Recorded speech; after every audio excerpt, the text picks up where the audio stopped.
kupitira abantu bano wammanga njera mumpitire yo seriti bahabulwa lutabayisirwa mutabani wa Kareche zeremeze zidensanga bisibe njera mumpitire mama Lususu nalongo Sologeti Anita Amonge abere ku video eno njera mumpitire ba MP bonna abachika mu setesero z'ugwanga abere ku video eno njera mumpitire omukyala go bayita Dana Atwine abere ku video eno Dana Atwine nkwetaga ku video eno njagala bazadde mu mwencho ozaala omwana mu Uganda nkwetaga ku video eno nja kwetaga ka basubuzi bonna mubere ku video eno nja kwetaga buli munabi babufuzi obere ku video eno abazadde mbayise obere ku video eno nja kwetaga ko ebitongole ebiketera mu gwanga ebiwamba abaana nja kwetaga ko akulira amakomera mu gwanga Simon byabashayija ojje ku video eno nawe kwetaga mu ofisi wo otudde bakongedde ekisanja nawe nkwetaga ku video nja kwetaga ko mukyala go bayita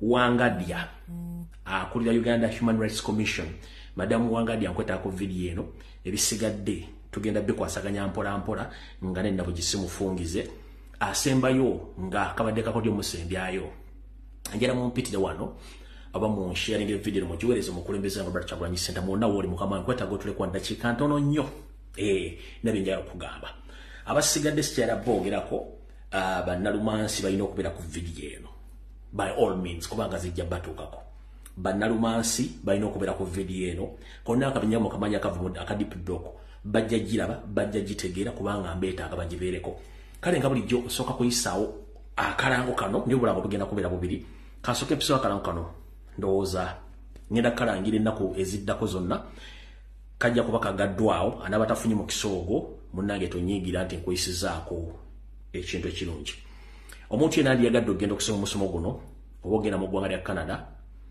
nja kugamba nti waliwo omusomo guno mukisa guno nga wagenda kubeerayo semina egenda kubeera ennaku z'omwezi 29 ekumekerezebwa ennaku z'omwezi lumu mwezi gwa December 2024 egenda kuba etegekebwa mu kibuga Toronto ekya Canada mu conference hall gye bayita Toronto Airport Marriott Hotel 900 Dixon Road, Toronto on M9W 1J5. Ngoyagala okumanya ebisingawo ojja kulya omukyala Dorothy Kajumba ku simu ye ey'omu ngalo ebeera ku WhatsApp bako ku tereevu eri +1647 92 90340 omubuuze akubuulire biki ebyetaagisa ne byolina okukola okuba nti weetaba mu semina eno kanjidde mu luzungu tugifundikiremu tugende mu maaso. Alright, eno bagiyita the third annual gender based violence ejja kubeera nga okuzomwezi 29 omwezi ogwa November 2024 ekomekerezebwa nga okuzomwezi 22 mwezi gwa December. Omulamo gwayo gujja kuba gender based violence and intersectionality ejja kubeera mu Toronto, Canada. Ennaku z'omwezi zibabulidde n'omulamu wa kale wenna ajagala ojja kubanga osobola okukyukira omukyalo oyo akubuli ekyetaagisa then olyoko weetabe mu musomo guno buli kintu kyonna kyoyagala okumanya. Alright, akalango akasembayo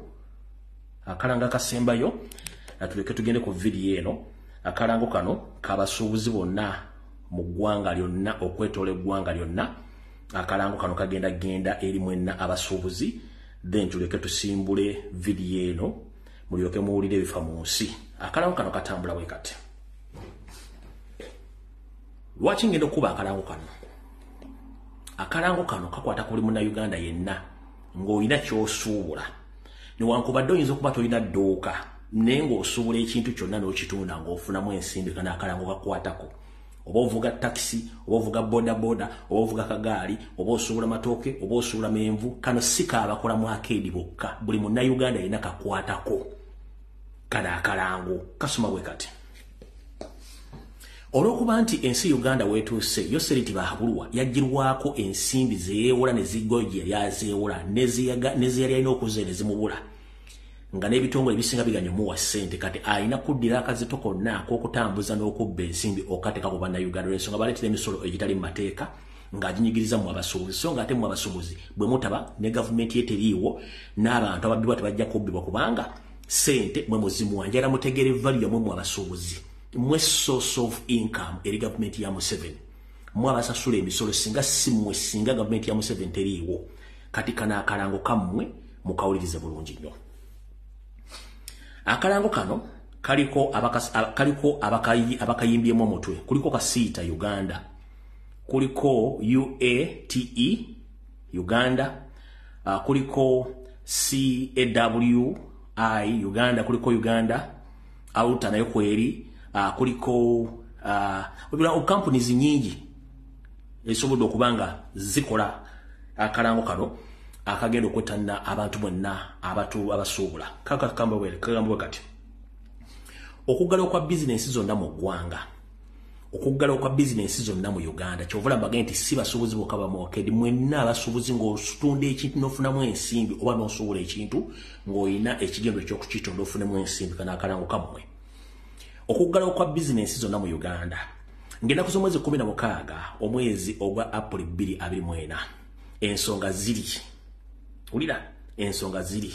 Enkola ya IFRIS okuddizibwa mu makolero amanene, omusolo gwa kilo ku ngoye eziva ebweru w'eggwanga ogwa $3.5 buli kilo kuyimirizibwe.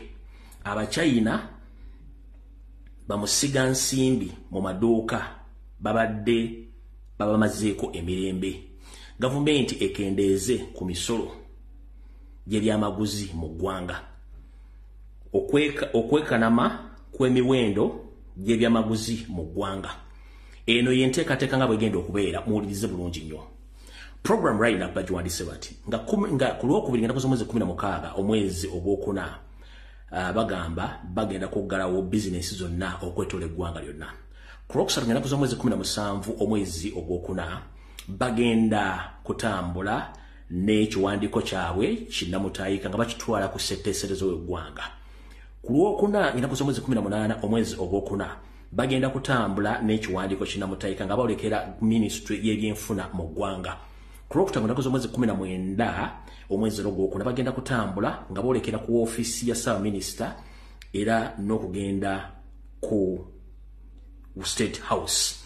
Enteekateeka zonna zijja kuba zibategeezebwa n'endoza mukiwulidde bulungi nnyo, mutegedde bulungi nnyo. Akalango keekano then tulyoke tusimbule video eyatuleese. Akalango keeko buli muntu yenna ng'olina bizinensi gy'okola, omusolo gunyigiriza gwe naawe alina ennyumba z'abapangisa, atunda amazzi, akola buli kimu kikwatako, yessaawa mulage nti ensi yammwe.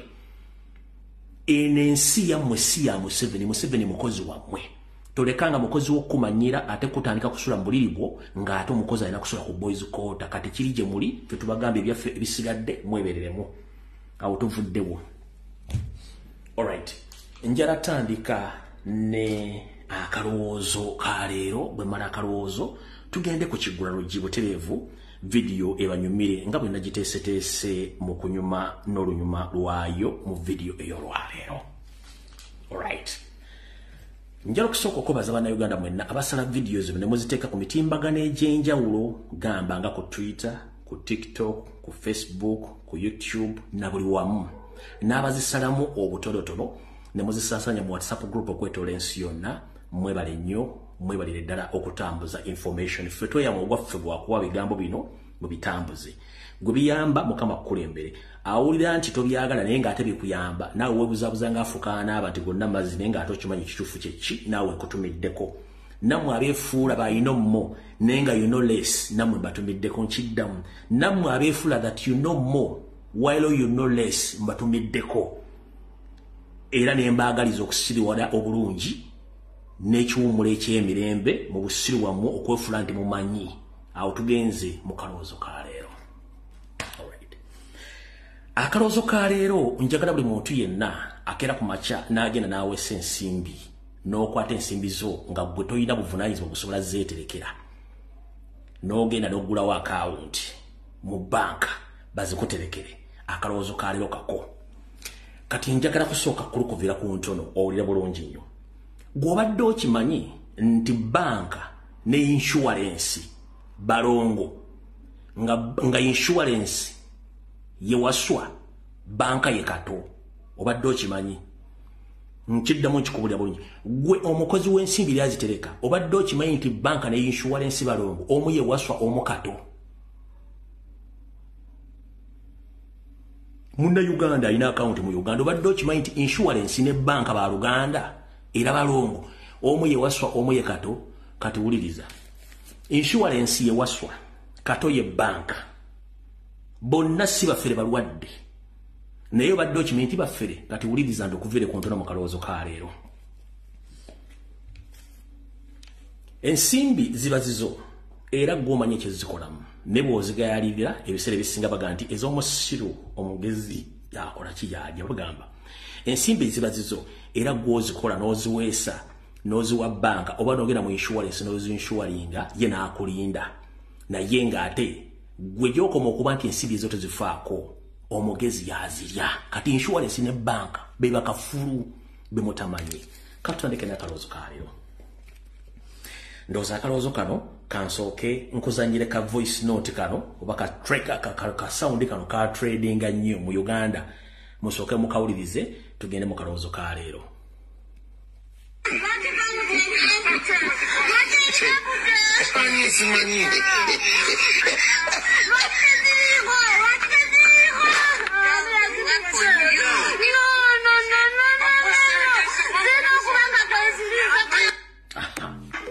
mukawulidde akantu ako ka trading nnyo ng'omukyala agenze mu banka mu kittavuuke okukebera ku nsimbi ze yaterekayo mwana atto agenda otuukayo ng'ensimbi ze mane yane amye we yakubira omulango ogutakungula ng'abuuza lwaki teziriko kankabaddiremu dde ntutandika akalowoozo wulira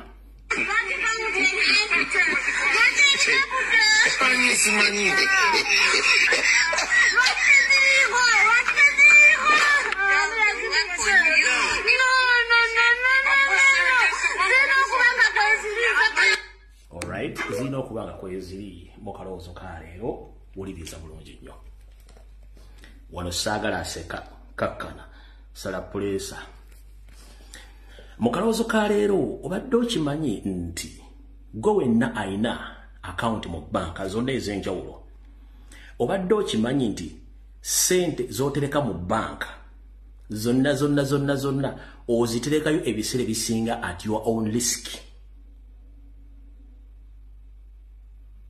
nkuddamu obadde okimanyi nti bw'otereka sente zo mu banka ebiseera ebisinga oziterekayo at your own risk gw'olwokuba omanyi nti Bank of Uganda ye Central Bank yevunaanyizibwa ku banka zonna yes kituufu nnyo naye obadde okimanyi nti bw'oggulawo akawunti mu banka n'oterekako sente ezisukka mu miliyoni emu okudda waggulu okuzisukka mu miliyoni emu okudda waggulu okuva ku miliyoni 10 okudda waggulu nti sente ezo zonna yeso ziwadde banki ezikuterekere niyo kimanyi nti zibeerayo ku lw'ekisa kya Katonda nti banka yoba esazeewo ng'egudde okimanyi nti sente ezo zonna zisobola okufiirizibwa nga banka yo kennyini esobola okuga nti banka yagudde ne bakuza mu Bank of Uganda ofuneyo akasente k'ofuna naye ng'ate waliwo ekikulu kye mutamanyi kyekiruwa kankibabuulire gwe wenna alina sente mu banka nga zisukka mu miliyoni 10 okudda waggulu ngenda kusaba ekigambo kimu waliwo ebintu banka byetabagamba byebiruwa bw'okwata sente ziteeka mu banka ezirisiivinga neziteeka nekulaga nti sente zo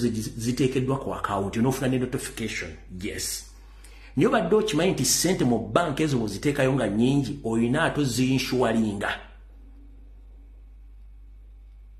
ku sefute ya sente ezo era okimanyi nti bw'oteeka sente esooka mu miliyoni 10 olina okusaba banka enshuwalinga sente zeezo in case waguddewo ekizibu kyonna mu banka insurance esobola okusasula sente zeezo mu mateeka agafuga banka gasoma gati nti banka ku sente zonna z'oba otaddeyo mu banka z'ogiteresezza banka eyina assurance ku miliyoni 10 zokka ku bungi bwa sente z'oba otaddeyo singa banka eba ekutta omuliro oba banka neegwa banka esobola kusasulako miliyoni 10 zokka ezisigadde zonna ziba poteya oba tobanja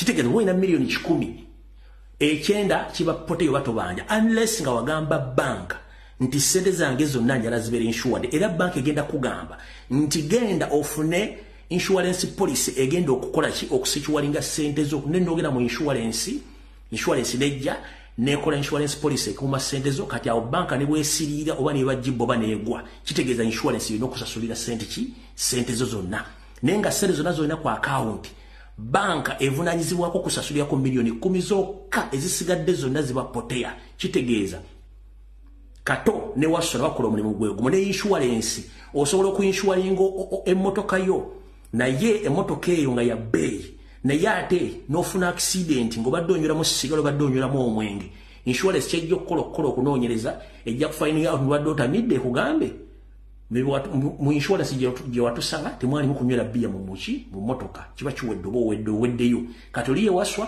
ono ye kato kati njala kutegeeza gwe muganda wange anga tonnawakana genda obuuza bakola mu banka genda obuuza bakola mu insurance bajja kunnyonnyola nti sede muziteeka mu banka ne muziteekayo at your own risk yensonga lwaki ogenda mu banka nga sede zo bazitulako 0.0 olumu batwala mu mitwalo batwala bukadde n'olimu ogenda obbwabira omusango gwonna kubanga amateeka nga gali clear nnyo engeri gye bakwatamu ensimbi ezo kati monna ekitegere butegeezi nti gwe yensonga lwaki olina okwebereramu katonda ewaswa be basinga obufere mu nsi yonna ye insurance ne banka kansubira nti ekintu kino kibanyodde bulungi nnyo mukitegeere era ensonga lwaki omwana ono yakomekereza agamba atya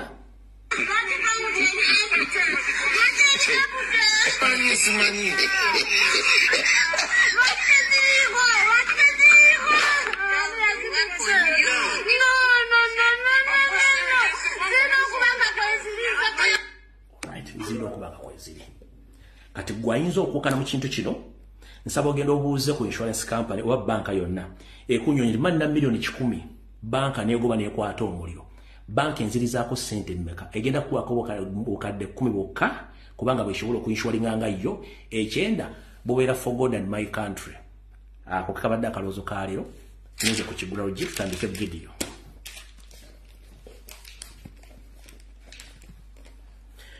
Alright, mbalamusiza ku mwenda banda Uganda gye musinzira okulaba akatambi kano kwetola ensi yonna ennaku z'omwezi 12 omwezi gwa kuna omwaka 2024 tutuse mu kanyomero ak'Ekigula Lodge era mbalamusiza ku mwenda banyumira Ekigula Lodge kwetola ensi yonna kansumete muri bulungi na kino njala kigendererwa na Uganda mwenna oba video yango joza mu voice note oba ogira mbulabi butambula naawe agamba nti tompuliriza naye nga ate video zino oziraba eyefuula ino mmonga ate ino less nawe njikuweereza n'abandabira mu kisenge nammwe nkabaweereza kubanga kajja bagasa era kajja bategeeza kye mulina okukola mu Kigula Lodge kya leero njagala mukiwulize kikutuule mu bwongo kikutuulemu okiwulire bulungi nnyo Ekigula Lodge kya leero kyekiriwa Ekigula Lodge kya leero ngenda kijja mu lugero olugamba nti babikulya balungi mirimu babikulya balungi mirimu lwaki nkugamba nti babikulya balungi mirimu Monange buli ensi eno yonna gyetoola omukozi oba omukozesebwa bantu babiri banjawulo omukozi ye gwakola omukozesa y'oyo akozesa omuntu oyo naye mukama we akukozesa ayagala nnyo kukozesa okole nnyo yafunemu gwe n'oba tolidde tafaayo yensonga lwaki nti ebiseera bituuka nga omukozi okoze tayimu yakulya ebiseera ebisinga bakupye nnyo oyanguwa okulya oddeyo okole omwezi bwe guggwako okusasula abakama baba basinga obungi ate bafunamu enkenyera mu kusasula naye nga wali mu kukola kuteekamu opika kola kubanga ye kyasinga okufunamu kye tuva tugaa nti babikulya balungi mirimu nti essaawa etuuka nga ya mukozi kulya awo nannyini kampuni oba nannyini mulimu aba akula mbubi akulaba oswankula olya nnyo emmere olya nnyingi n'ebituuka mu kukola abatakulaba akugamba kola era nakozesa nnyo ekiyitiridde ne bwe mu kusasula n'alyoka afuula obugere wano wava olugero luno nti babikulya balungi mirimu nti omukozi bw'atuuka mu kulya ate afuukira mukama w'ekizibu ne bwe kituuka mu kukola ate akwagala nnyo ng'oli mu kukola weva Ekigula Lodge kya leero kansoka ekikunyonyero kitegeere gwe muganda nga yenna ali eyo omukyala omwami senga kojja naawe ampuliriza eyeefula ntamayi biga byetwogera mu Luganda naawe nkulamusizza njagala Ekigula Lodge kya leero kikutuuleko okiwuliriza bulungi nnyo mu nsi muno buli muntu alina olugendo lw'atambula era buli muntu alina emirimu gy'akola oba egimukozesebwa era mu mirimu gino mwe tukola tutuyana nnyo okufuna ekigula magala eddiba yensonga lwaki bayibuli ekugamba nti buli muntu alya ku ntuuyo ze buli muntu alya ku ntuuyo ze muganda wange njala kugamba gwakozesa omuntu yenna oba oli munna Uganda oba oli mugwira ng'oli mu Uganda akana ekikula lugiralo n'ekikuweereza. Njagala kugamba nti bwokera ku makyanga olina omulimu n'oguwa omuntu akukolere. Omuntu bw'afundikiranga omulimu ogwo banga agumaliriza, kwata ensimbi ze oba ekyo kyewamusuubiza mu luvannyuma lw'okumala okukola omulimu ogwo okimuwe atambule akuviire, kubanga neri essanyu lye eryamuleesa okukola. Kiba kibi nnyo kya buli azaamaanya okukozesa omuntu n'otamusasula olw'ensonga nti oba omulivudde oba omumye eddembe linga eri obuntu. Jjukira tukozesa abantu balinaako obuntu ate omuntu anyiiga. Omuntu mu kunyiiga tomanya bunyiivu bwe bw'aba alina ku mutima. Abantu abasinga obungi bajja okukola nga balina ennaku yaabwe, ng'ennaku ye muleesa okukola so nga teyandiyagadde kukola.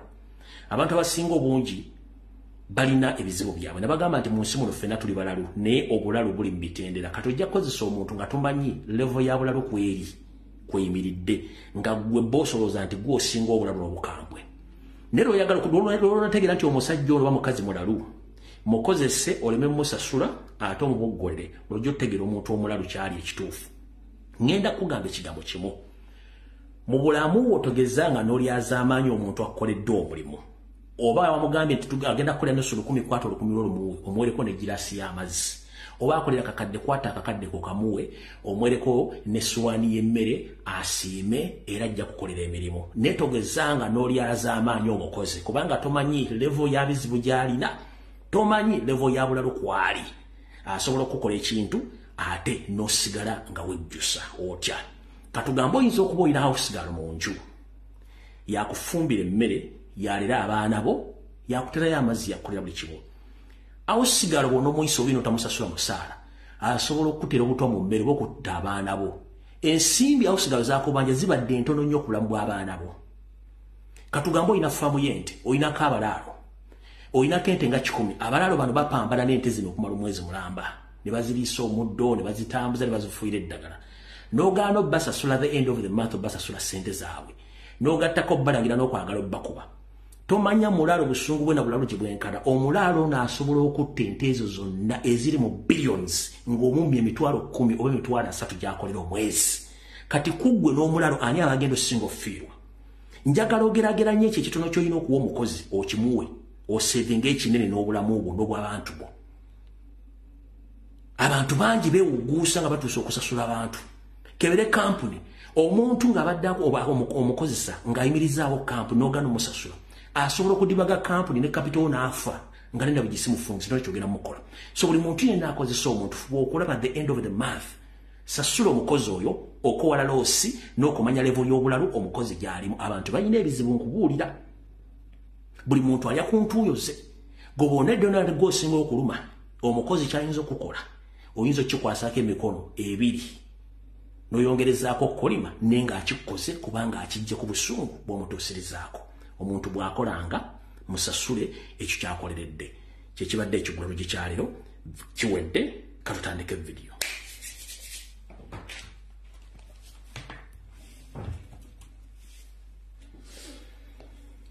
Vidiyo tugitandise tutya?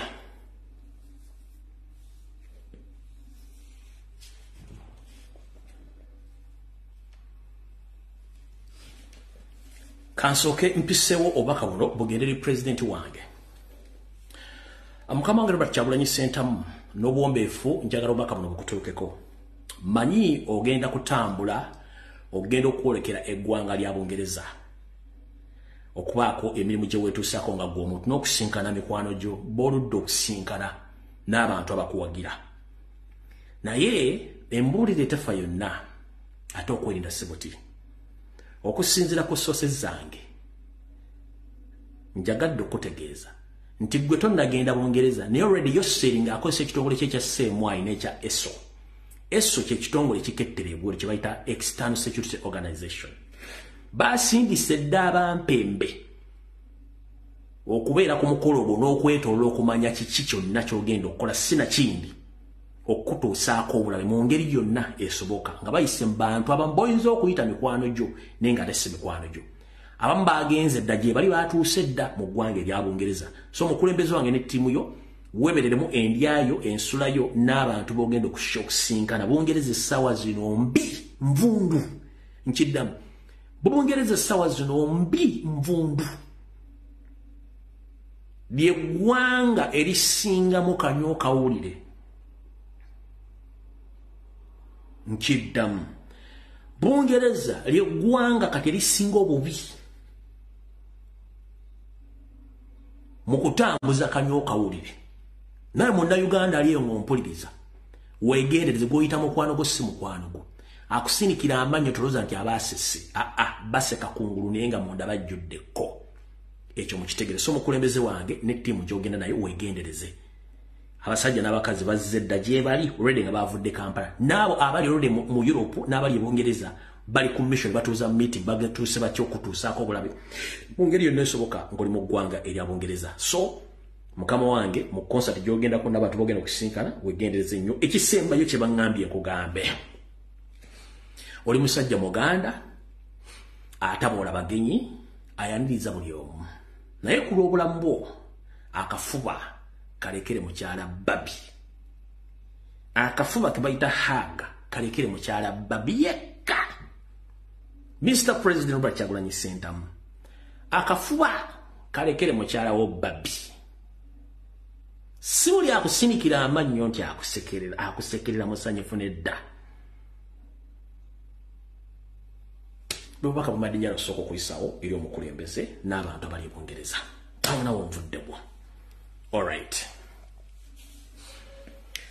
nakalera kankayisizeewo ddala bw'omanyi nti oli munnayuganda either okola mu gavumenti oba okola mu poliisi okola mu magye awasaba bakumbi bakuume oba oli munnabyabufuzi oba oli kiwuliriza wano wakulu nnyo era weegendereze nnyo gwe munnayuganda yenna oba oli musuubuzi oba oli headmaster oba oli principal oba oli munnabyabufuzi oba oli ki oba oli musumba oba oli ani munnaddiini wuliriza nnyo ewantu wano abasirikale be baakuwa oba be weesabira abasukka mu 2 oba 3 kimanye nti Museveni bw'akuwa abasirikale aba poliisi n'ekuwa abasirikale aba SFC nga bali 3 oba bali 2 omu ku bo alipotinga direct ku Seemwayi bw'oba olina abasirikale 2 kuliko omu nga mukozi wa Seemwayi kigaane kikkirize tulisinkana mu ntana olw'emputuuzo eno information gyemba wateri asobola gikuwa kebere TV kebere munnamole keberani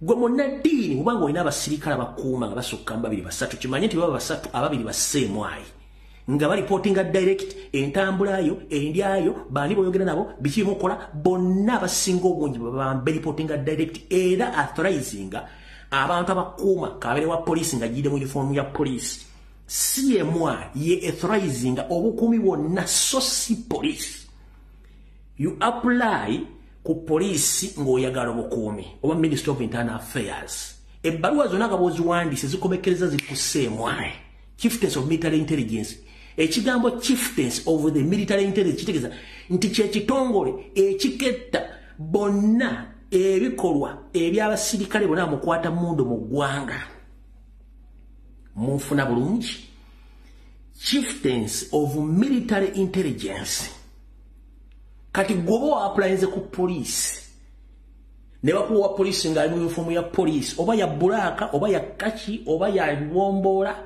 bwe bakuwadde babiri omu wa Seemwayi omu wa police era reporting direct oba oli kabaka oba oli ani oba oli katikkiro oba olina bakuumi 10 abasatu ba Seemwayi era balipotinga okitegedde bulungi ekintu ekyo kati kiri gy'oli okwewugulaza okwemagaza n'okumegerera ng'akabwa kasibe ku ggaali nga kali ku lugendo gikamanyi kiri gy'oli embuli etefa yonna n'ekyo nkimaze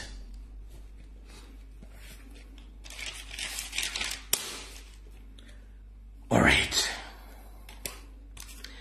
tutandise ne Dana Atwine n'abazadde bonna mu Uganda mbalamusizaako bannakazadde bannakabotozi ne bassakabotozi mwenna okwetoola ensi n'abannayuganda gye muli kansumenti muli bulungi ennaku zomwe ziri 12 mwezi gwa 2024 taata maama senga kojja gy'oli kansumenti oli bulungi ebigenda mu maaso ebyokutulugunya n'okukwata abaana baffe ku mpaka okubasiba nga bigenda mu maaso njala bategeeza amukyala Dana Atwine kansubire nti otuusa ku video eno bulungi nnyo.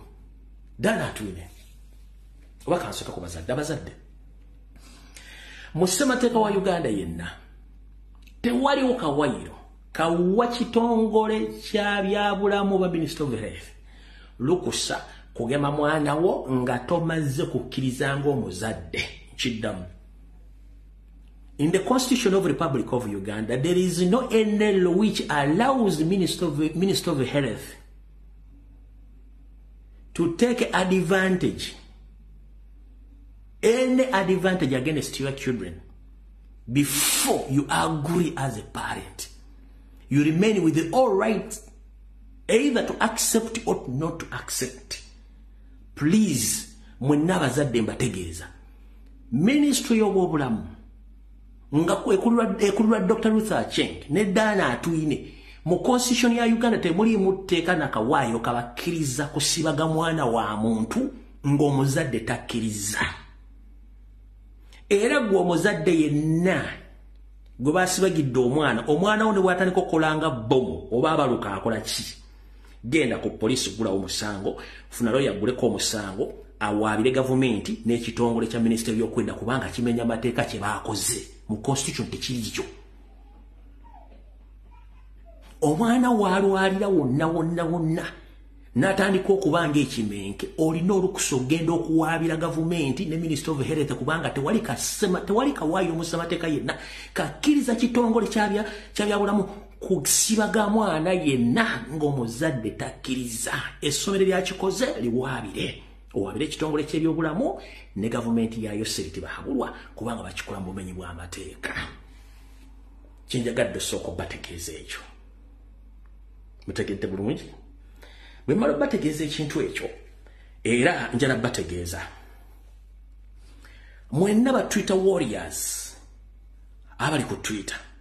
Bwe nva ku video eno ngenda postinga video y'omukyalo ono Dana Atwine eyagambye nti agenda kusasuza abantu bonna bagenda ofuluma eggwanga singa batebeegemeza ng'agenda basasuza $150 nga bafuluma eggwanga. Njala bategeeza tewaliwo mu ssemateeka w'eggwanga wekiwandiikiddwa wekirambikiddwa oba mu ssemateeka afuga World Health Organization okusasuza omuntu yenna atakkiriziganyizza na kumusibaga tekiriyo.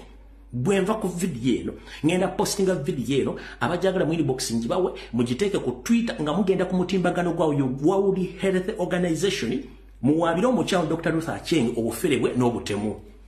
Bwati bwe yayogedde kankabaddiremu. Kino kikiwaliza Minisitule y'ebyobulamu okwongeza enteekateeka eno okutuuka ku Sande ya wiiki eno nga 14 omwezi guno. When we close this window of this campaign, any adult anywhere in the country, if you want to get vaccinated, you will have to part with not less than $150. You are going to pay because it is a requirement, and you'll be turned down at the airport, or you will not be allowed to travel because now Uganda is among the belt countries that are supposed to have fully their citizens immunized. We are going to phase out all those so-called fake yellow cards. Anyone we do not capture in our system, you did not get vaccinated. And therefore it will be very, very difficult for you to travel. Those of you who want to travel. Alright. Bwe nva ku mutimbagano guno ngenda kubasindikira ka video kano kapostinga ku page zange zombi abajja mu inbox nkabi mukatwale ku Twitter ne mugenda kapostinga no kawereza ku kibanja kya World Health Organization nga mbagamba nti nakyalo ono omukyalo Munyarwanda atonye Mboli yatugambye nti abatakiriziganyiza na kugemebwa nti ye tuli bakusasula $150 nga tufulume eggwanga alyo kategere nti ensi yakoowa omuntu gwe bayita akabano n'Abanyarwanda. Butyo bwe nabadde ndi ku video gye nakoze ku nnaku olwokusatu n'abakubi b'emasimu omu yagenda nti munoonyeze ku Dana Atwine bimukwatako. Taata teweeruma lulimi. Dana Atwine yaani? Kyenjo kugamba ono tajja kulaga kitaawe wadde nnyina. Wabula direct brother aliwo gwe tumanyi ye mukulu gwe bayita Frank tumwebaze Kajiji ono mwannyina Blood Blaza.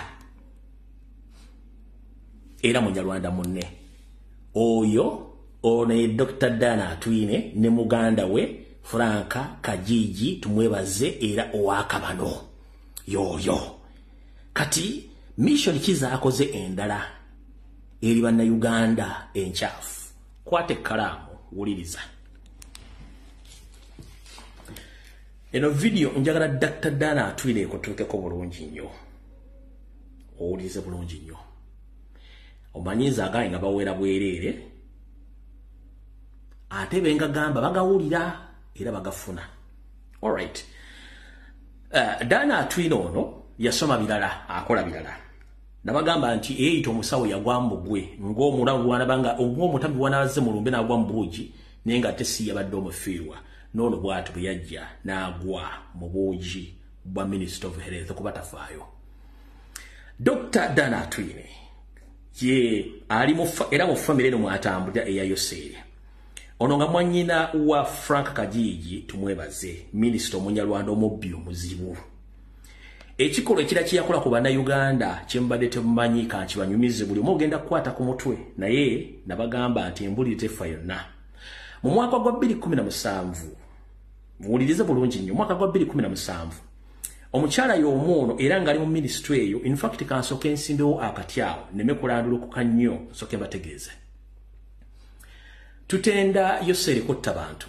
naye ekitongole kyasinze okutta abantu mu Uganda bakiyita Minister of Health ate nga kiri mikono gy'oyo mukyala ne Dr. Ruth Aceng bakyasinze okutta abantu batta abaana abali mu mbuto kyekisooka batta abaana abatayingidde mu mbuto z'abanyaabwe bano basiiga abantu siriimu basiiga abantu obutwa babufusiiga batya mpuliriza ekitongole kya Minister of Health mu Uganda kyekyasinze okutta abantu batta abatannateetondebwa mu lubuto batta abatondeddwa mu lubuto batta abakulu nga bayita mu system y'okusibaga kati wulira musharinge video mu mwaka gwa 2017 omukyala ono Dana Atwine omukyala omunyarwanda era naye ataliko nsibuko era ataliko mirandiranga kitengejja ono mukama we yamuwa omulimu yoseriti bahabulwa tabayisirwa mutabani wa Kareche ensire pezizide ensanga bisibe ekitongole ekya Global Fund kyatuuza olukungana mu ministry ministry y'obulamu nga mulimu abasawo bakugu ne bayita nono mukyala Dana Atwine omubugumyeko ko akatono mu byobulamu Global Fund ngebagamba twagala bawa ensimbi za America obukadde bubiri okubayambako mirimu gyammwe egy'okubanga mutambuza ebyobulamu mu Uganda naye obukadde bino ebiri twagala baweramu negali mpitawa emiliyoni 5 nazo muzigabire bana Uganda abalungi mu kwegadanga oba mukujja ebiwojjolo naye opiira buno tebutuukiridde na mutindo gobulina kukola ki gobulina kubeerako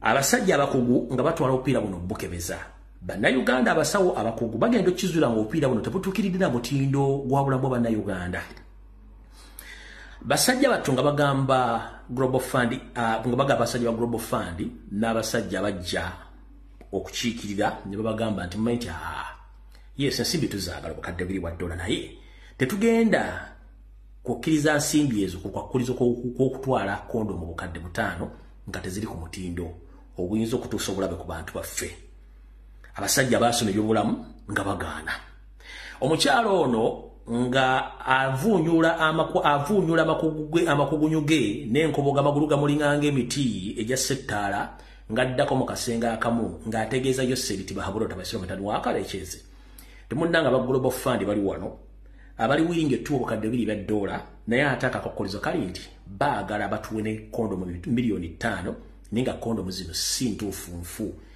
Yoseri namugamba okay mpaamu eddakiika nja kuddira banne bonna bakugunga bagaana wayitawo eddakiika mpawe kaaga ng'abasawo bali abakugu bafulumyemu omukyalo ono nga afuna olukomo okuva ewa Yoseri nga amugamba bagambe sente bazituwe ne kondomu tujja zitwala temumanyi kyazikozesa muzi w'abantu bagende fiti bitukwatako wozikozesa nti munnange omukyalo Dana Atwine ng'akkiriziganya n'abasajja nga bakwata obukadde $2 nga bazibawa ng'awerako ne kondomu emitwalo milioni 5 eza kondomu enfu bwefufululu. Kati okuva mu 2017 kondomu zino zibadde zigabibwa mu health centers ku byalo nga zitambula nenga bali tebabagulira lwaki kondomu zino nki nfu. Nabagamba mujjukire okuva akawuka kano bekaasaasaana obulwadde tebukendeerangako bweyongera bweyingiza lwaki bweyongera naawe ojja kibuuza jjajjaawo ajja kuwa ansa. Nabagamba omuzungu tagaba kyabwerere nga tekiriko kakwakulizo. Olya bulungi nnyo omuzungu tagaba kyabwere nga tekiriko kakwakulizo. Kondomu zino milioni 5 zibadde zigabe nenga kondomu zino nfu nga Dana Atwine Mukama bazikiriza abasajja n'abakazi beegadange bafune nga zateekebwako akakwakulizo nga zirina kugabibwawa mu Buganda. Milioni 5 zisaasaana nakati zisaasaana kulwa milioni 5 naziwaayo abantu baffe. Oyo Dana Atwine Mukama oyo seriti baabulwa utabayisira mutawono wakalensi temuzizidde ensanga bisibe. Kati nga tuvudde ku ekyo mulina abala kye mutamanyi. Mwegendereze nnyo bannayuganda naddala abalungi mu kwepiica nga gwe okwepiica bw'oteepiica owuliranga ensi ekulesse era ng'oliko ekikyamu. Ogwo omuzimu gwe tuyita 5 minutes ghost mugutwale mugusamirire mukendeezeeko ku muzimu ogujja baleetera ebizibu. 5 minutes ghost etikka abasajja n'ayiika windows olw'okuba alabye omukazi nga tasobola kwekontrolinga yeziisa abantu basinga obungi. Basajja bannange mbagamba mugende musabire ku muzimu gwe tuyita 15 minutes ghost ogubatikka ne mubanga temusobola kwekontrolinga mukendeeze ku busirwa mekuba mujja kufa. Museveni abaagala muli bafu mwonna. Kuliriza bulungi nnyo. Obupiira buno Dana Atwine obukadde 5 bweyakkiriza buno bwasiiga abakazi n'abasajja empitambi ya siriimu n'ebirwadde ebiva ku bukaba oba mu kwegatta. Mumpulira bulungi nnyo ekyoza mukitegedde bulungi nnyo nga kiba ku bupiira obwo. Kati ate ekirala kiikino gwe muvubuka munnange ne musajja munnange ali eyo bw'oba osobola genda okwate ssente zo weegulire galimpitawa gw'omanyi nti mutuufu muve ku by'obwerere. Galimpitawa ziri katale z'obwere zonna nfu zitya. Ekitongole era ekya Chieftains of Military Intelligence ekya CMI nga bwe nabagamba butwali mu senyiga 19 lumima ugwe ekitongole kino kyakira eddagala kiriteekamu obutwa obwali butugumbula bannayuganda ng'enswa z'okukkubo. Ekitongole kye kimu kirina laboratories mwe kikolera obutwa era nga n'obupiira obusinga obungi ennaku zino bugaba obwerere busookera ku kitongole kino ekya Chieftains of Military Intelligence ebakubamu akawuka akasiriimu ne balyoka basuplying eggwanga lyonna okusigala mu Buganda ng'ofuna kondomu nenga already munnange erimu akawuka kasiriimu. Kyova lalaga nti nze ndi mulwadde mukazi we si mulwadde nenga ekyo eyo si cause. Kyova lagamba nti nze mbadde nyambala kapiira niye ate nina siriimu. Okitegedde bulungi ekintu ekyo. Kati mutegere bulungi ne CMI kondomu zonna ezireetebwa nga zimaze okuva mu bitongole gye ziba zijja oba zisuula. Kondomu zino bazikubamu akawuka kasiriimu ne bazipa supplyinga ku bwereere ne mwegadangira ddala ne mufuna mizatisi ez'okusigalangira mugalamidde mpaka lwe tubateeka wansi. Mukubire mu ngalo message eno agiwulidde tegeera bulungi nnyo atategedde bw'otyo bw'olifa kubanga bannayuganda basinga obungi mulowooza nti information ebatukako ya bulimba omala kitukako noloko kitegeera. So mutegedde bulungi nnyo kino bakikoze okuva mu 2017 n'okutuuka olwa bakyakikola. Olwala nti bagaba kondomu za bwereere manya nti bakuwa supply osis. Waliwo omusajja mu Mexico yali ku swimming pool ng'ayimiriza abakazi ng'awaana buli mukazi ayite kati wajja ekikazi ekinene n'akijeriga kyampupa n'agwa mu swimming pool. Kati yo tamu gye nkozesezza eyo gye kyakozesa kazi kampuba omugere n'agwa mu swimming pool. Muyinza okuba omusajja olulimi kiri wayogera olwo. Kale yeyo ensonga nenjagadde obbategeeza mugitegeere bulungi nnyo ku nsonga ezo ezikwatagana n'omukyalo Dana Atwine. Oyo naye walumbe zaaya w'omulaba asinika obunnyo ng'embwa munnange atejja ebyayi mu ssubi. Omanyi nkozesa Oluganda nga lubikkeko bulungi nnyo nga ne gwendo gambye tajja kwesisiwala ku bigambo by'omugambye. Kale kuza mutegedde bulungi nnyo ekintu ekyo. Alright. Kansubira nti yose yatuse tetundagenda kere mu kabokisi kaki, tetundagenda mu kabokisi k'amawulire katusooke tujje wano.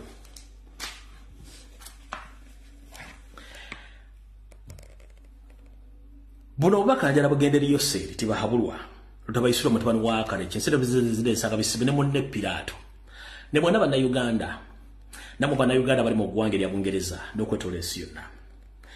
Katusooke tuddeko kemabega. Mubadde mukimanyi bulungi nnyo nti waliwo endagaano wakati wa gavumenti ya Bungereza ne gavumenti ya Pilato okujja abanoonyi b'obuddamu bonna abajja bagoba oluuma okuyingira mu ggwanga lya Bungereza n'abateeka mu kampu ez'enjawulo bwe bamala obbalemerera ne basalawo ate babatikke banoonyeze ekifo bagenda obbateeka ng'eggwanga lye baalaba ettuufu ly'eggwanga erya Rwanda ng'ate mukimanyi nti bamala okuyingira e Rwanda bakomekkereza bali mu ggwanga lya Uganda. Wabaddewo okulya n'okkomba essiyani ku mulimu guno kubanga yo Rwanda ssente yali yazifuna nga yazimbako ne bye yazimba n'endala ne bazeggwera nga bumukimanyi. Naye kooti naye ezze ebirinyamu eggere baga nti mukola si kituufu kubanga abantu bano baddukawo bekunoonya obuddamu ate lwaki mubasindika mu ggwanga erya Rwanda nga mukimanyi nti Pilato naye si mulungi mu kulinnyira eddembe ly'obuntu. Basanze obuzibu bw'amaanyi nnyo okuyimiriza enkola eno. Wiiki ewedde yennyini Pilato yasituka n'agenda mu ggwanga lino erya Bungereza okusinkana Ssaabayindi afuga eggwanga lya Bungereza kati omukulu Sunaka bamale okwogera ku nsonga zino nga kino kyavudde nti ennyonyi zonna okwetola ensi yonna zaaganye okutikka wadde n'omuntu n'omu okugenda mu ggwanga lya Rwanda. Ennyonyi zonna buli kika kya nnyonyi ekiri mu nsi yonna kyaganye okwenyigira mu kikolwa ky'okutikka bannansi abanoonyi b'obuddamu bali mu ggwanga lya Bungereza. Ono Pilato ng'atuuka ku namba 10. Prime Minister, if you don't get flights to Rwanda, are you finished?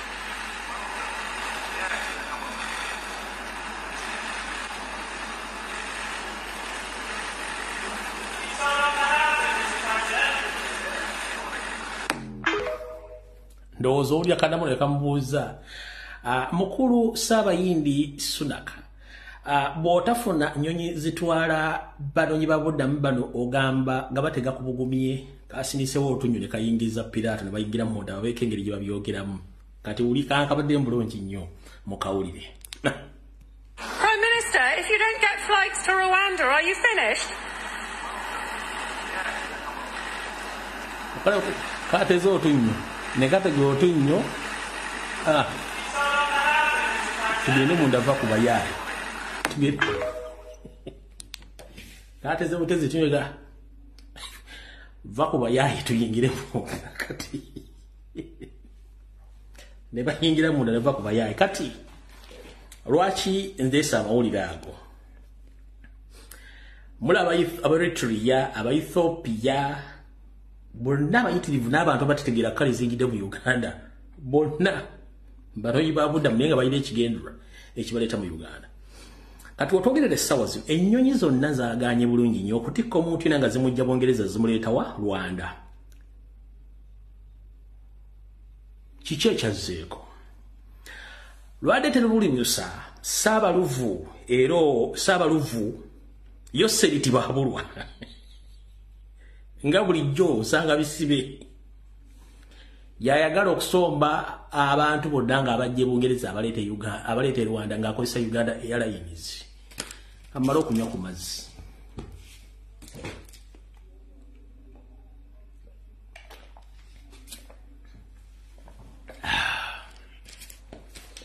Nga bulijjo atali okutambulira kusibirayo amenvu ennyonyi zonna bwe zaaganye okuleeta abantu abo Yoseri Tibahabulwa yenga buli wamu ateekawo ennyindo yasindise edda delegation n'essimu ne zivuga n'agamba Pilato okufa n'obutanyagwa nze Uganda Airlines weeri tukole ddiiru efune luutu ng'eva Kampala Kigali Bungereza ku Heathrow oba ku Gatwick ennyonyi egoba batikkemu tubaleete mpaka Kigali. Museveni njagala wewakane njagala wakane ntoli mu kuogera ntesaganya ne Pirato nga mwagala kuleeta oyagala koisa Uganda Airline mu shopping edire bakuwe lutu eve Kampala ngegwe Kigali egende ku Heathrow oba Gatuwichi je mugenda okujja abantu abo mubalete mbateeke Rwanda obe Kampala nga sente kubanga gokimanyi yagala sente atina abantu bano bagala bakozesa entwantalozo oyino bunyonyi bubiri n'ekitundu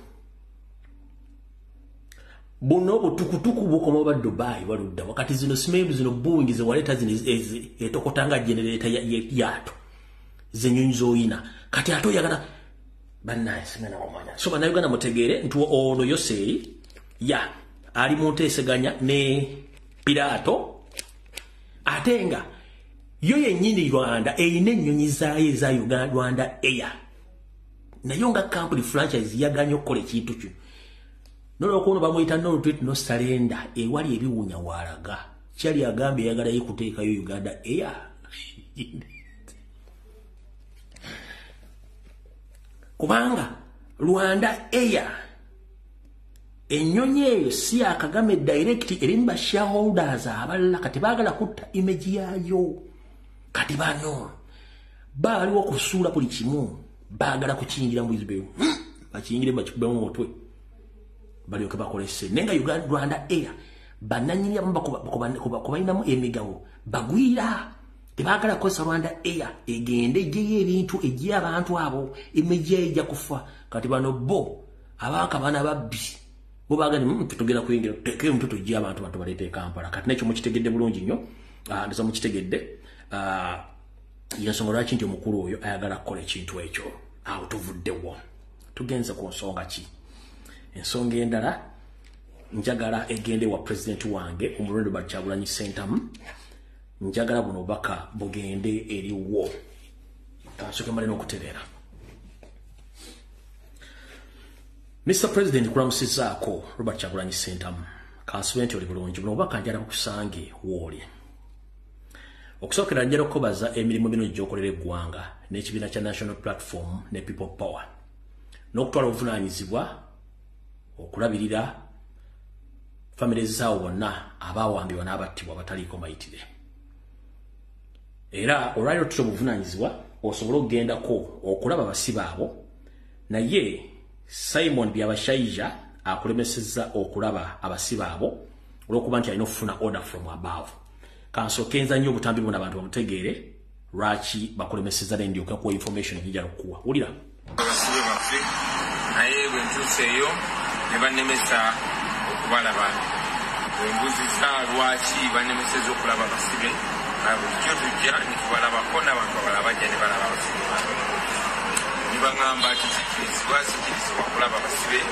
kubanga waliwo abakulu aba gavumenti abalala abagenda okubalaba so ne mbabuuza teeka ki ne bayisizidde okuŋŋaana okulaba abasibe bagamba yikona gye balina odafumabawo kyono kiddiridde ennaku nnyingi nga batuukirira famire zaabwe n'okututegeeza nti abasibe ku nkomera bagezaako batuukirira obakirizisa emisango gye batazza bagamba bagenda basumulula naye balina okukkiriza emisango egyo kwabawa amagezi baleme kukkiriza emisango gyonna kuba tebazza musango tebalina musango n'ogumu gubazza naye era ekyo njagala kyongera otulaga nti ebitongole byaffe byonna byonna byawambibwa byonna bikozesebwa okuzannya byabufuzi kuba abaana b'abantu be basibye okumala emyaka 2, 3, 4 abali ekitalya eruzira n'amakomera amalala okwetoola eggwanga tewali nsonga n'emu lwaki tebabatta tebalina musango n'ogumu gwe bazza kuba singa babadde n'omusango bandibadde babasimba dda mu kooti ne babawozesa naye tebabawozesa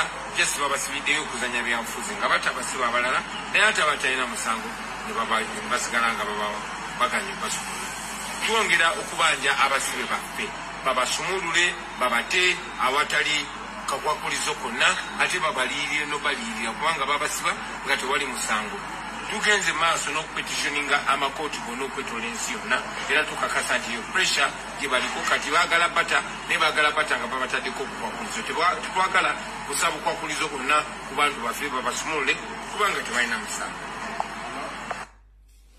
akomukawulidde kati kambawe ng'ali ekitalya wennyini so tuva wano kitalya kugezaako okukyalira abasibe baffe ba political prisoners naye bannemeseza okubalaba tuseewo ne batugana okubalaba naye mu ku nsonga ze batuwa nti abo abasibe kati gavumenti egezaako okwogeraganya nabo bagezaako okutuukira famire zaabwe bulijjo ababakyalira baasa okubalaba batuganye okubalaba bano abali wano si be bokka waliwo abali ebizira n'abali makomera amalala abaana babandi bamaze makomera emyaka 3 4 n'omusobyo tebabata tebabawosa makomera naye kakati ate n'okubakyalira abagemeseza neera twongera okubanja abantu baffe abo kubanja nti babate kubanga tebalina musango balina obbata ate babali. All right. So well done, Mr. President. Kati mukulu Balaam Balugahala omufu omujja mu limbo nkulamusizaako munnange omanyi abafu abapya nga bakajja mu limbo bakubijja baba n'akajanja kangi nnyo beebuuza ebibuuzo bitakwatagana n'abuuza basanzeeyo mwafa mutya mumazewo bbanga kiwano gwewafaaki kiki ekyakutta wajja otya okufa biki naye ng'ate naye mufu.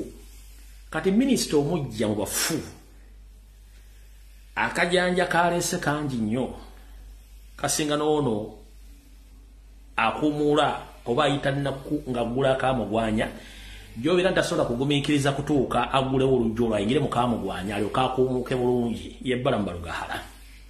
We twogerera essaawa zino yajja yeemasagga ng'eggongolo esseba akabugo nti ye waakabi nnyo era yasinga super minisita era munnange ng'asinika obulinga era we twogerera essaawa zino takyasobola kwogera ddene ekigambo n'ekimu olw'ensonga nti omukulembeze kennyini yamugambye mugamba nti abasibe munnange bafunamu obuuma nti ye bizinensi yange lwaki temubata bizinensi n'egwa mugamba nti munnange abasibe mbakozesa byabufuzi lwaki temuta abasibe muno ebyobufuzi byange ne bigwa kati nga ebadde enkola yaabwe nga boogereza abasibe okumala ebbanga lyonna nakati kiri olwabalidde Yoseri yasindisa abasajja b'abawanvu n'abampi bagende boogereze abasibe bano babagambe nti munnange omanyi kiriwo ekinebwe n'okusala omugambo bali mu kusala omugambo teri abakwatira kitiri abakwatira nsawo bali mu kubatokota omugambo ogutokomukanga enkuba bali mu kusala omugambo bakkirize abaana bano n'obbawa ensimbi nti baveeyo bakkirize emisango gye bazza naye abaana bano bakimanyi tebalina musango ate bwe balemerako bwe bugagga bwabwe kubanga basibira bwereere.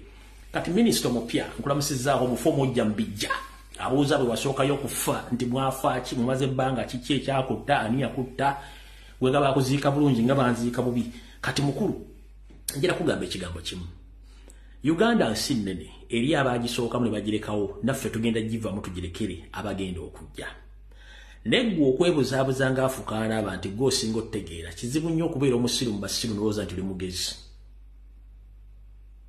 Mukulu genda mpola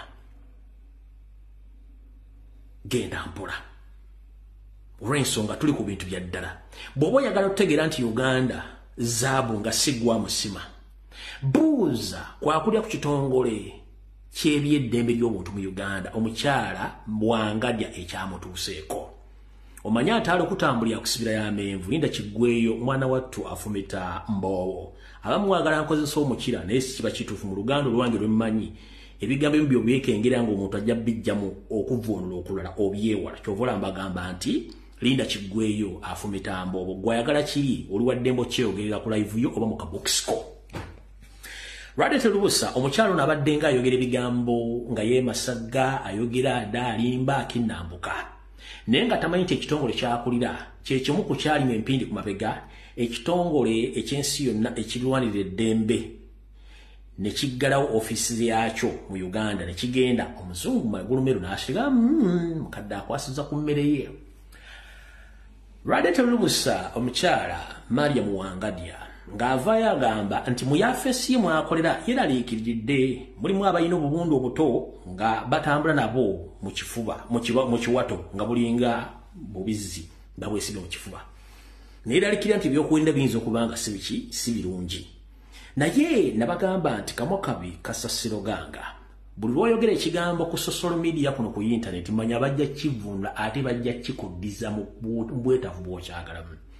Omukyalo n'abadde ng'abeerako press conference mu parliament ng'ayogera ng'olwanubako nga tamanyi mu magulu meeru buli kimu bakifuna bakiraba.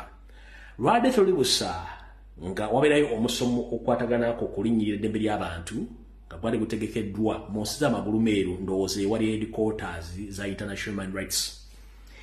Nga omukyalo ono agamba nange ngenda munnange nga ateeka passport zijjada no giziteeka afune visa n'akabinja k'abadde agenda nako bamugambye munnange onootusonyiwa tetusobola kuwa visa genda mu nsi ezo olw'ensonga nti ebigambo wajja otokomoka nga weewakana abantu abawambibwa n'eddembe ly'abantu linnya mu Uganda kuga nti gwe tuliraba era abyogera babikozesa byabufuzi tubadde tubiraba kati kitegeeza nti conference gy'ogenda bu yabalwanirizi ba ddembe so si yabasupporting abalinnyirizi ba ddembe. Olina essimu ey'obuyonjo olina ne computer kalimagezi munnaffe osobola okugenda ku Zoom ne tukusindikira linki n'ogikoonamu n'osigala ng'oteesezza ku Zoom nga Mariam Wangadya ennyonyi gyesonyiwe nga embwa bwe yava ku nseko kubanga bwesekera okugola bwogozi ndowooza mukitegedde Mariam Wangadya ndowooza okitegedde waddanga eyo n'oyogera ebigambo ebitakwatagana ng'empale ya Mukama Museveni ndowooza kati okitegedde kiki bayita okwogera ebigambo nga tebikwatagana tuli mu bintu bya serious kati butonooli omufu omujja mbijja abuuza abafo be yasookayo nti bafa batya bamazeyo bbanga ki ono nga bamuziika bubi ono nga alina ssente naye ajja kifeesingako era ajja kitegeera ensonga tubagamba nti mugende empola ku bigayo mwogera. Kati bwe tuvaawo katugende ku nsonga eno abamu nansonyi Oluganda lwenkozesa olumu lukakkali nnyo naye ng'ate lulimi olwange oluzaaliranwa lwenonyumirizaamu nga bw'olira Omungereza bw'afukuta Oluzungu nga bw'oli Omumerika bw'ayogera Oluzungu lwe Olumerika nga bw'oli Omuscottish bw'ayogera Oluzungu lwe Scottish oba Abaireland nange bwentyo bwendi naawe ayogera Olusoga beera Musoga mulungi nnyo ayogera Olunyolo beera Munyolo mulungi nnyo beera Mulugwala beera Mulugwala mulungi nnyo Muteeso Mucapadoolo Mukukusabbiini Omudinka mwogere ennimi zammwe azaagala aziige atayagala yanaamanya genda etugire ku munyaanya tuwali kyakkola katugende mu maaso. Omukulembeze wange Omuliro Kyagulanyi Ssentamu njagadde okusooka okusimbawo wakati wali ate nsooke nkubuulire bino munnange gakuwewa munno oba ekizimbisa omwesikoko ebiseera ebisinga kulagirira. Mr. President Kyagulanyi Ssentamu oludde mu music industry ebyobufuzi obiruddemu lwakuba nti abasinga obungi balooza nti obiyingidde jjo lwakuba nti okusirika asirise teyejjusa wasirikanga ebiseera ebisinga naye nga buli kimu okiraba nga bwekitambula neggwe n'osalawo obubaka bwo byobufuzi obuteeke mu nnyimba ze wayimba okuva ku lunaku olusooka nga za nsonga. Bw'agenda okulaba nga ennyimba tebaziwuliriza nnyo naziwa makulu naye ng'ate baziwuliriza n'oga nti kambyambale mbireete bibatuusiza ddala ku mmeeza ke katenga akaliwo naye mu njegene eriwo gana amagezi njala gakuwa. Essaawa zino tulina ebintu bingi ebituli ku mitwe n'ebiri mu bannayuganda naye omukulu ow'ekitiibwa Mawaggali Hooligan Mathias Mpuuga Nsamba atufuukidde ekyambika oba afuuse diversion ate nga tewala nnyo okufuula ekintu diversion nga tetwagala kyo kifuuke diversion tuve ku mulamwa. Mukulembeze ngenda kusaba weewoleko olunyirire mu bikolwa ekibiina kya Forum for Democratic Change bye kyakola oluvannyuma lwekyazuula nti omukyala Betty Turyomwe Namisango Kamya yali munyampi nga ne wayina okunyampira tanyanyampa oba wayina okunyampira tanyampirawo agenda anyampa buli waasanze oba ng'afuuyira abatalina kufuuyira. Ekibiina kino bwe kyazuula nti muli wankwe ate yeekyangaira ebigendo bibye ekibiina kino kyamunaabira mu maaso nga nina bwe gisimufungize ne kimugamba kwata obugugu bwo oyongereyo kubanga yali omu ku bamyuka retired Colonel Kizza Besigye. Omukyalo yaddanga ku mitimbagano kuli TV, Telefine ne radio n'ayogera bikikinike ng'ayogerera mujjawe so nga ate baayogerera be baamusenza. Omanyi kibi nnyo okusenza omuntu ku ttaka lyo ate n'akufuukira kagumba weegoga ebiseera ebisinga musenze nga wamusenza ku kibanja kyo ebiseera ebisinga mwana twakwefulya n'akutta nga bw'eri enkola y'abasajja abaakabalo. Omukulembeze ngenda kusaba okoppe olumu ku lunyiriri ku bikolwa FDC bye yakola okwetawuluzaako omukyala Betty Namisango Kamya Turyomwe bwe yamufutula nga nabo gisimufungize era olwamufuutula ebiboozibozi byatambula ku TV ne ku social media ne mu kibiina ne kisettling ne kivaawo antiri basindika enkwezi eng'endala. Ngenda kukusaba n'obumbi Mr. President, otuyambe otugobere Mpuuga official mu kibiina kya National Platform. Ebisigadde bitulekere we shall handle. If you are to change this nation, we need action. We don't tolerate nonsense. If we are to remove the dictator, we must get rid of all his agents within a national platform with immediate effect. Omusajja agenda ku TV n'atandika okujolonga n'alaga nti y'amateeka g'ekibiina agamanyi era alina obuyinza. Kati ate nga amateeka gafuga mwenna nawe gakufugiramu ate nga goyina power goyina amaanyi. Mukama wange nkusaba bwe tuba bakujjako Museveni n'okulaga ensi nti tuli example. Fumula Masaasi Mpuuga nsamba genda bugisimufundize ebisigadde tujja birongoosa. Nga FDC bwe yago beti na misango kamya ebisigadde ne babitereza. Tukoyo muvubuka ono ogenda ku TV nga yambadde ekifaananyi kya Nuupu ng'ataavuma Nuupu. Tukoyo muvubuka ono okozesa ssente za state ng'agulirira abaana ate bakuteeke wansi n'okuteeka wansi ekibiina. Bwe tuba bakujjako Museveni, let us get rid of all Museveni's agents. Mpuuga nga yasooka n'akabinja ke. Ye nga nina bugisimufundize mugobe ekiba kibe. With or without Mpuuga, Nuupu is there. Nuupu is people, not individuals. Nchida, Mr. President, with or without Mpuuga, Nuupu is there because Nuupu is people, not Mpuuga and his group.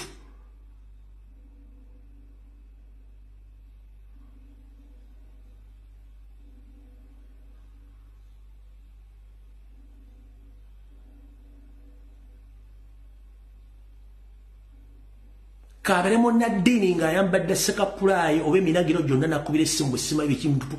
You don't need Mpuuga. Tomwetaaga. Ne Uganda teetaaga Mpuuga. Family ye mwetaaga. N'akabinja k'abasajja tetubeetaaga. Twetaaga change by all means. Tufiiriddwa obulamu bwaffe abasajja. Abaana bali mu makomero abasajja. Abaana batiwala abasajja. Biba bali amolu ne bagaana change okukyuka kubanga twayina plan ya counter-wide demonstration within 2 days nga government yegudde. Abasajja benyini bali asente bali mesa tetulina kye tubeetaaza. Tetulina kye tubeetaaza. Bonga ba planning okutta nayo planning obajjawo babenga obajja okiwedde kubanga ba planning okutta. Sekabaka weyo leka kuluma entumbwe. In this particular moment, we don't need any experienced politician. Those are fools.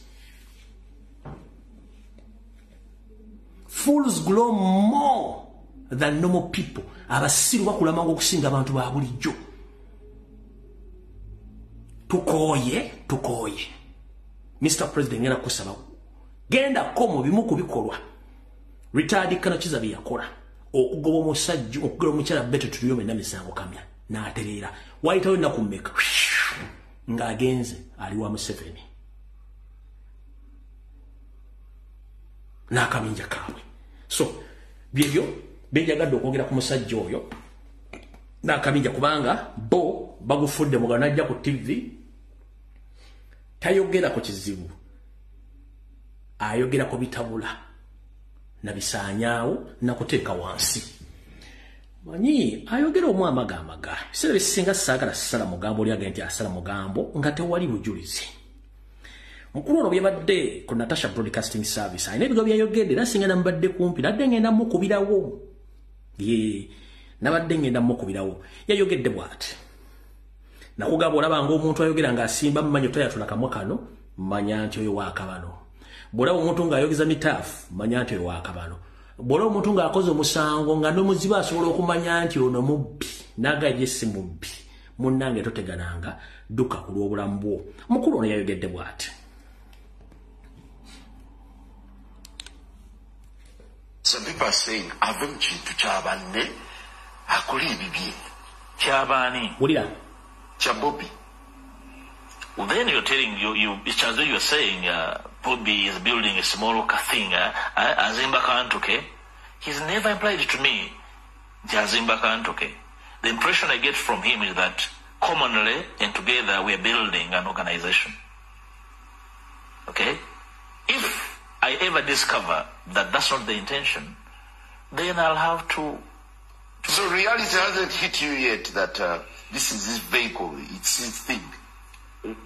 If it's your thing, it will collapse on your back. And I am yet to hear fit from him that actually all the energy, all the time he's expending is in building a small thing for himself. And I'm helping him not to do that because it is fatal. Is the party... I don't know how they're built. If I see one being set up and I construe it as one, I'll be one to lead the dismantling of that cult. Any other question? He will dismantle that cult. He will dismantle that cult. Ekigambo dismantle mukimanyi kiri mu Luzungu kitegeeza okwonoona oba okusaanyaawo. Kiringa nolaba TV nekunyiiza ebadde ya coloring eraga black and white yujjemu omuzira n'okwatibwa obusunga byagala okulabye ku mirongo bakuba n'ogiwayiwawo kati kye yagambye ekyo yajja kikuba akiyuwe. So bw'owulira omusajja eyita ow'ekitiibwa nga nababuulira dda ebigendero by'abasajja bano baga omuntu yenna bw'omukwatira mu kizibu mu musango ne yeefuula tannazza ku musanga ate naba mukambwe nnyo okusinga gwe gwagozzezaako. Teweetaaga kusaba Katonda kuwa buvumu mujjawo oba mukola ky'oyagala. No. Yensonga lwaki ababbi abagezi babba ne bamukwatira mu kituli. Omubbi asobola okufukamira agamba nti taata yamba nabadde nnonyeza baana mmere gwe mulungu agusoose okubba nababbi eminoti kikumi mulungu agusoose okubba nkusaba nti bw'onsonyiwa omulundi guno sigenda kuddamu kubba. Oyo mubbi omugezi era akaaba n'amaziga ayinza n'okukomba ebigere n'agamu neetaasa mbadde nzibira baana gwe mulundi ogusoose naye bw'okwata omubbi n'akugamba badde ogenda kukola kimpozi kati olwo nkubbye nnyo gwe basoose okubba ye ng'olekaana nnyo ogenda kunkola ki nejjukira ayogera ebyo abba ebintu byalina ennago yo mu ngalo kati y'omwami ono. He will dismantle the party. Bwe yali mu church ku misa y'amazuukira yagamba bwe kinaagaana omufu tujja mutta era tujja bbabula yo tunaaziika omufu. Njera mwegendeze nnyo ebigambo by'abasajja bano byeboogera babitegeeza. Omuntu ataswala mubi nnyo ate ze zimu ku kkolite z'akabano nga Yoseeri mukulu waabwe bw'ataswala nabano tebaswala balina ka resistance. That's the common element of bakabano group. Omusajja omuganda yenna muko weewombeko bw'omugamba ekintu agamba public n'endaba etya ne family yange neewe naye omusajja bamukwata red handed nga akawala akajjeemu akalieko ku kali bweru keekalakaasa ne muko omusajja ali bweru ne muko omusajja ali bwereere bali mu lodge n'agamba it was politically motivated nze. It wasn't me. Omuvangako. Bamukwata red handed ne muko omusajja nga akali enkoko keekyanga kali awo kaddeno kaddeeri nga ne muko omusajja ali bwereere mu lodge n'omuba amanda yagamba it wasn't me. In fact, it was politically motivated. Kati kiki omusuubiramu? Mr. President, the dice is yours. You have the cup, you have the dice, you have the board, you know your numbers. Shake the dice, pour down on the board, you'll get all the numbers you need to finish that game. How for them?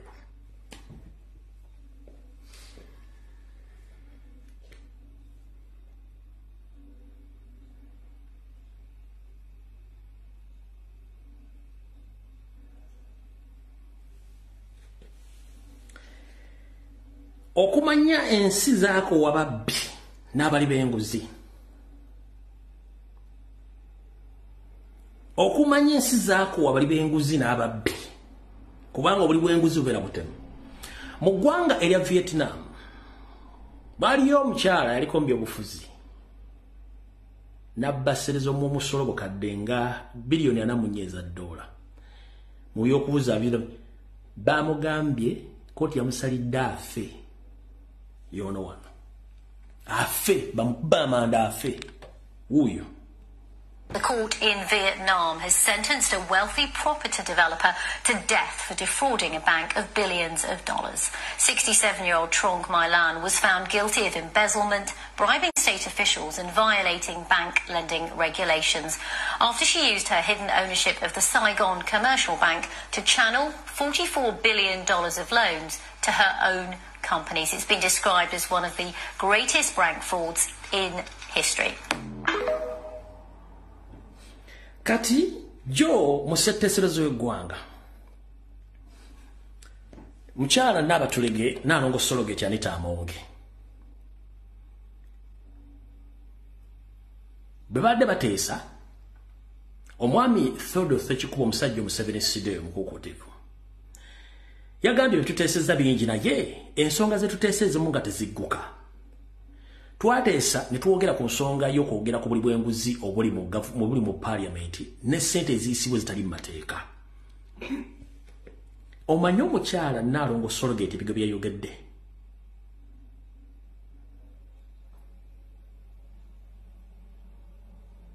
Nabagamba omukyala ono psychopath. Ne muwakana, nabagamba omukyala ono psychopath. Ne muwakana, psychopath muntu omulala nga yavaako. Nabagamba omukyala ono psychopath mulalu lwakuba tebannakizuula. Buuza Magoga ayinza okuba nga yamumanya asula n'embuliri naye ono omukyala psychopath. Buli yayogedde nga mukulu Sergio Ssekikubo amukazi amuga nti kubanga jjukira ye problemu koza w'enguzi mu parliament n'ebitongole bya gavumenti. Jora Senyo yamuteekako tabo ne baleeta diversion isime bikibi nakati baleeta diversion. Naye omusajja amugambye lwaki munzija ku nsonga zino. Bulira byamuze bulizi. Ssekikubo abadde akyalumiriza engeri parliament gy'eri buddamu ensimbi y'omusolo ate Beatrice anywa minisita. So koleka aka Beatrice anya otujjawo. Aka Beatrice anya soko kaleke ndeeta kano. Ka Beatrice anya soko kaleke tujjawo. Musoka mu kaleka ako tujja amusoke musonyo kano kasoke mbaddamu kana kono mukyala nga avuma Ssekikubo. You speak whatever nonsense you want to speak. Yeah. I have sense, I can assure you. You speak. No, I have sense. There's no doubt about that. Chair, when and a member... where is the person you're speaking to? When a member... Kasoke nkazeyo ko katono. You speak whatever nonsense you want to speak. Yeah. Protocol-wise, a member of parliament, omukiise wa parliament, alina obuyinza okwogera okukiikirira abantu be kubanga bamusindika. Anita Amonge toyina buyinza kwakyuzinga na kuvuma mukulembeze w'abantu noga yogere byakasasiro byagala okwogera kubanga oli akugambye nti waaki ensonga ezirina amakulu ez'okulya nkozi bamuganya zoogerako. Gwe n'osindika abayaye bavume Ssekikubo noga Ssekikubo aleme kwogera kubanga okibe bakuba ggoolo. Anita Amonge toli wakitalo nga gwe bolowooza oyambala kannika akozera kubanga oyambala gistuling nga tokyayambala Mothers Union. Oli essuwaani y'emmere emu ate very soon ojja kuba tukyagenda na mu nsonga ojja kuyiika Windows n'ebintu by'okuzanyira ku ggwanga muli asereza omusolo nga Abannayuganda bali mu kwerya nkute essaawa zino ng'otiisatiisa abakulembeze. Tolina powers video za Kadaga gyeziri eza sekandi gyeziri nga respecting abakulembeze banne.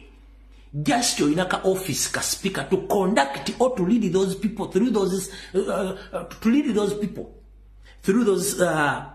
sessions. Nti kubanga buli kintu kyonna kibirako omuntu asobola you are just a leader to lead sessions za parliament. buli muntu aleme kwogera nsonga nga tezimanyikiddwa kuna muntu kubeera controller, but apart from that you are nothing.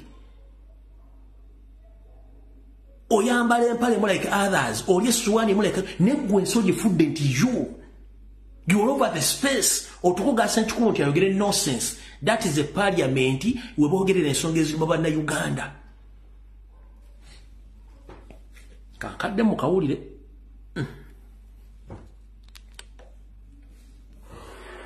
You speak whatever nonsense you want to speak.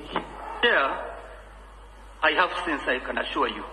You speak. No, I have sense. There's no doubt about that.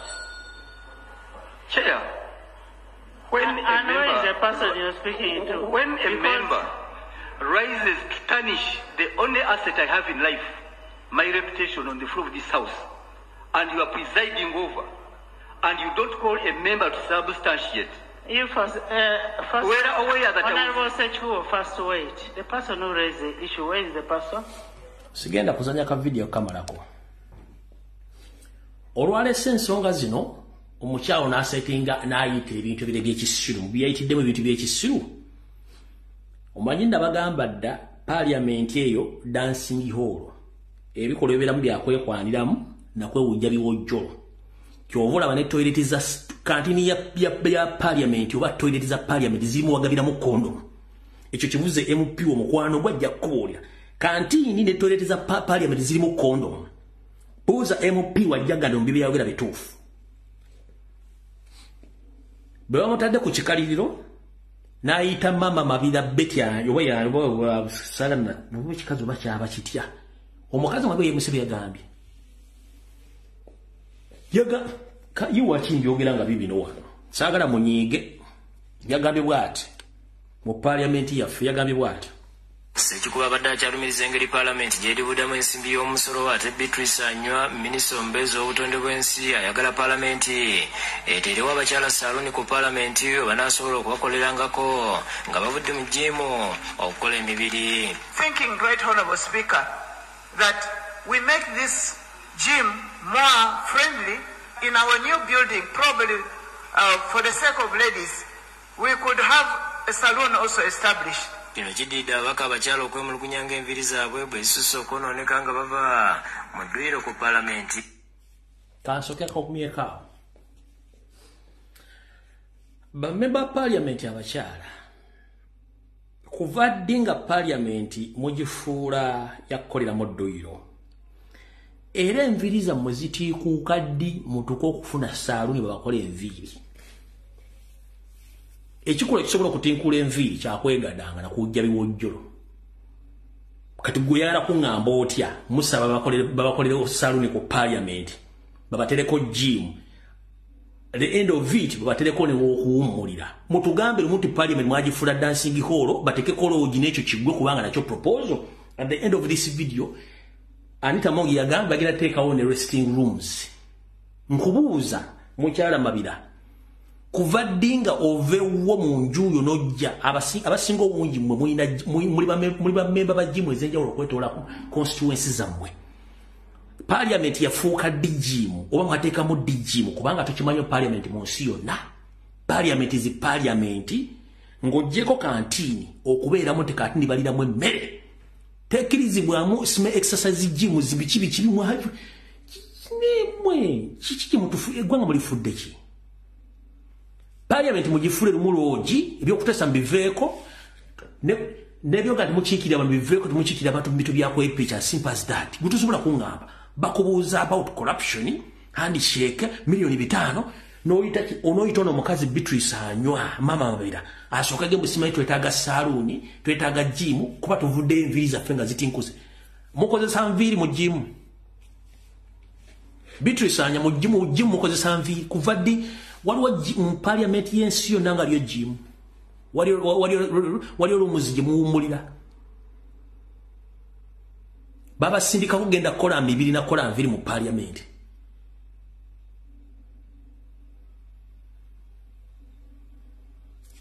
Kaka bazanyire kabwe.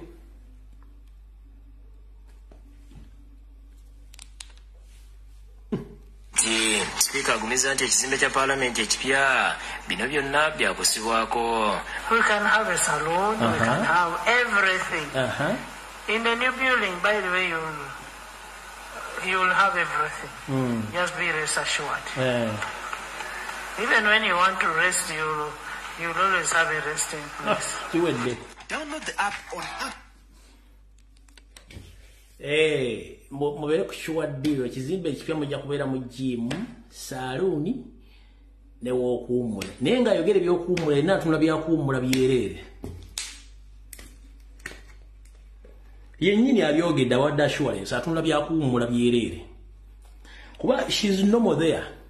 Naye waayogerera nga atunula ng'ebyokuwummula ye kennyini ye speaker atunula ng'ebyokuwummula era agambye I rest assure you at the end of the day I'm assuring you we shall even having restrooms era nga naye atunula ng'ebyokuwummula kubanga yasinga otegeera.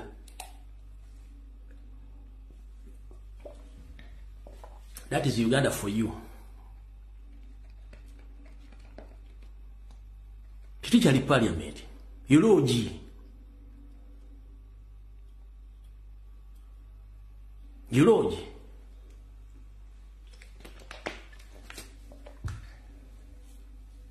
Abataka udeka nkabadde mu ndi ogusembayo.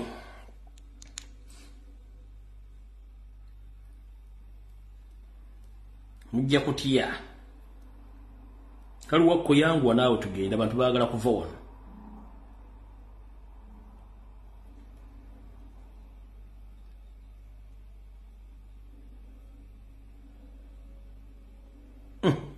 Kali wakekano. Akaakano wano. Mukewulireko.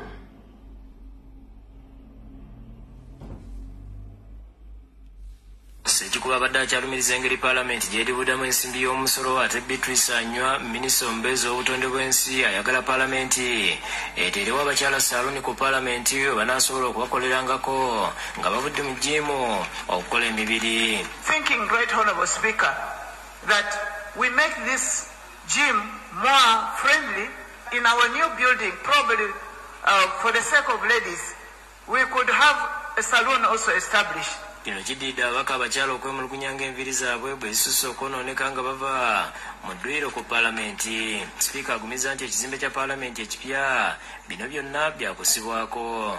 We can have a salon, we can have everything. Yes. In the new building, by the way, you'll have everything. Okay. Just be rest assured. Yes. Even when you want to rest, you'll always have a resting place. Wangi mama. Download the app on App Store or Google Play Store now.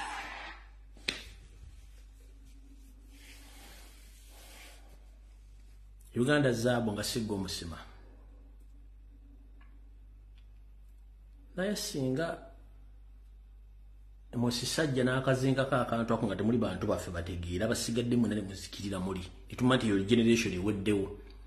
Kisana nga Yoseri mwali ne Janet yine muhozi ne bandi na kali nga abategeera baffe tebazze. Musina jona paka ekizuka lumufu. Metubateka mu history ndio parliament yabasegu evuddewo. Etuma nti muvuddewo. Kinatu ntukiwona. Kati awo nawo mutegeddewo bulungi nnyo. Kati njera tugende ku nsonga endala. Ekisookera ddala. Njera tegeza mu ndaba na Uganda mubeere very very careful nnyo naddala ku bintu ebitandise okukolebwa ekitongole oba essiga eddamuzi mu gavumenti ya USA. Nabagaffe buli kimu tukyekengera ate tugenda okyekengera gye kikomekkereza nga kituufu. Essiga eddamuzi lyagambye nti ligenda teekawo olusirika ku kisaawe Kollo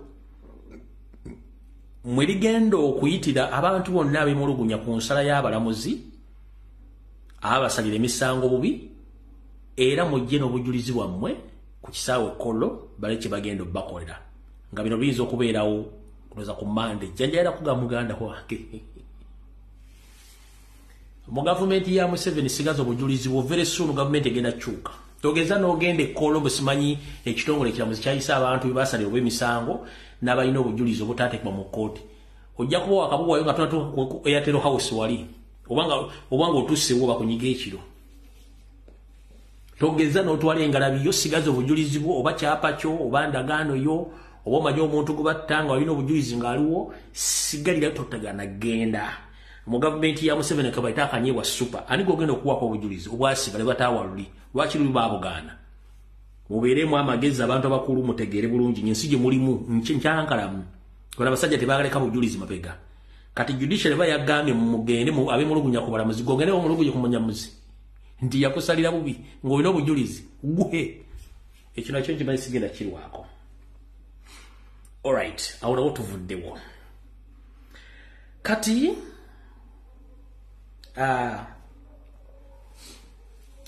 omukulu Simon Mebashaija ne bannayuganda mwenna njagala mwebereremu mutwala obuvunaanyizibwa. Lwaki Abaganda tugamba nti eyali alumiddwa ku musota bw'alaba omuguwa abuuka. Ebintu bingi bye mulabye ne muganya okutegera simanyi lwaki. Abantu bangi mu Uganda abattiddwa abasisi ne basibwa amayisa. Ompuliriza bulungi nnyo.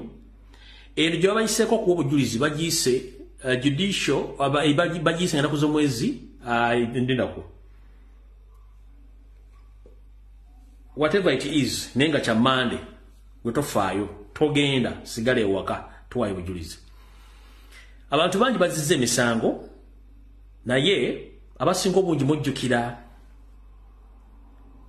omusajja gwe bayita Kanyamunyo bwe yatta omwami gwe bayita Kenneth Akena gwe yakuba amasasi nyenseeraba nga n'obujulizi bwe buli. Ono Kanyamunyo alina oluganda ku Winnie Byanyima. Winnie Byanyima be ba Museveni. Nawe Guy yasaavinze emyaka 3 n'ekitundu ne bamuta. Naye I'm not sure nti ono omusajja abadde mu kkomera. No, abadde mu kkomera. I'm not sure nti abadde mu kkomera. Wano basobola okulaga bamutute mu kkomera olwo gunava mu motoka. Lwalina okudda mu kooti, lwalina okujja mu kkomera bamuleete. Ndoza mukitegedde kubanga bamutadde olwali mu kumuta era for the first time boogedde ne boogera ebigambo byabwe musimanyi abadde hambo nnyo. Goyinza okunga nti ono Kanyamunyo abadde mu kkomera eruzira oyo nti abadde mu kkomera eruzira oyo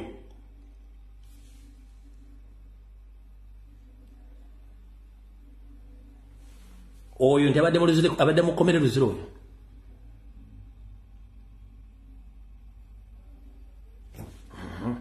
Ekyo nga tukimaze mu kino ekifaananyi yagenda okwetondera famire y'omugenzi mu mambuka ng'agyetondera olw'ekikolwa kye yakola. Amateeka tegaliiko nti gundi yeetondedde famire ya gundi. No, etteeka bwe liba tteeka buli omu limukwata ebyokugenda okwetonda tekina we kikwatagana n'ekibonerezo kye balina kuwa muntu. Naye omwami ono mu kifaananyi kino yagenda wano nga yagenze mu ba elders mu Northern Uganda okwetondera omuntu, okwetondera famire y'abantu engeri gye yatta, okwetondera famire y'omugenzi gye yattamu. Awo ng'agenze okwetonda. Kati basebo ne banyamanyira bajjukiza. Etteeka bwe lisoma nti omuntu yasse omuntu alina kusibwa mayisa oba alina kuttibwa. Gwe ne bw'onoogenda ne weetonda emirundi gyonna kiba kitegeeza omala biseera kubanga that means you've confessed that you killed someone. The moment you confess that you killed someone, that means olina kusibwa mayisa oba kuttibwa. So olw'okuba nti ono famire ya Museveni bazannya omuzannyo gwabwe mpaka lwe batadde Kanyamunyo n'afuluma bw'asaavinze emyaka 3 n'ekitundu abadde yeeyisa bulungi. Ne remember Akena tagenda kudda yafa naye ono ye afulumye naye ng'ate afulumire ku myaka 3 n'ekitundu. Njala kubuuza mwe bannayuganda ebakyasagambiza simanyi NRM naye nga kibiina ky'Abanyarwanda bajja okuwamba eggwanga mufuniramu luddawa. Musajja mukulu Kato Kajubi w'e Masaka n'abala bangi nnyo Abaganda n'Abanyoro gye bali bangi nnyo abaasibibwa amayisa olw'emisango egitali mituufu. Bo mu kkomera bakuba mayinja basiba bakuba bannaabwe batta abantu mu kkomera abatasobola kuwa kibonerezo kitono okubaddiramu kiki kubanga n'obujulizi obusibya Kato Kajubi tebuliwo Kayihura y'oforginga olw'okuba nti baafuna obutakkaanya mu business nga musajja Katoka Jubye yali asobola ebintu bye. Nanosibako okuba nti yasaddaaka akaana akate Masaka, which wasn't true. N'omusiba. Kati bukyanga basiba Kajubye emyaka emeka. Ono gwe baakasiba jjo lya juzi wano jjo lyabala olw'okuba nti famire ya Museveni emuvunaanyizibwako bamutadde. Katoka Jubye ya 5. Mu Banyarwanda mmwe mumanyidde Bannayuganda to the extent mwagala kujja kupama masuwani ge tulyamu mmere. Mulyoke mutegere nti munne mwajja mu Uganda tumanyiira. Naye ekikutte obudde kigenda buta. Buli ekimukola kyonna tetugenda kikyusaamu. We shall implement whatever you've put in place against we. Nchiddamu. Whatever you have put in place against we, the indigenous Ugandans. If time has come, we shall implement exactly what you did or what you presented to us to jokora. Tugenda kola, tugenda kyusa bukyusa TV obadde girabira ku obodayo girabira ku site ya kyusa bukyusa TV tugirabe ku side yemu ko badde girabira mu kye tugenda okola. Katoka Jubye talina musango. Ali myaka 10+. Nenga n'obujulizi obulaga nti yatta omwana tebuliiwo. Kubanga Kayihura yali ayagala kubba bya bugagga bye. N'amusiisa. Kubanga oli Munyarwanda munnaabwe. Ono asaavinze emyaka 3 n'ekitundu nga tabadde mu kkomera.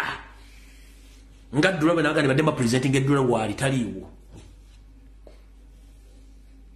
N'abasajja balala bangi abanyola bali mu makomero lw'amataka. N'abasajja abasoga bali mu makomero lw'amataka. N'abantu bangi bali mu makomero lw'amataka. Naye ng'abantu abali mu njagala ombulira Munyarwanda ki owakabona gwe bali basibye n'abeerayo n'asavinga full time ye. Nga nabano bonna abaatwalanga ne bawamba abaana during Kayihura's regime bonna bano badonna basasime baani simibona babata. Bonna babata. Olivia Naluta ya 5. Kibalama ya 5. Muzaida mulyago mwajja mwenjala n'amaaso ya 5.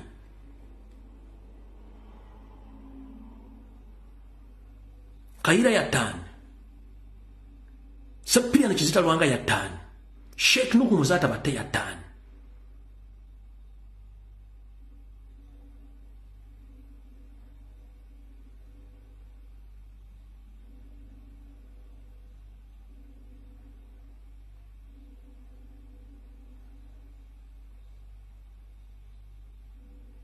Anas Kalisa ya 5.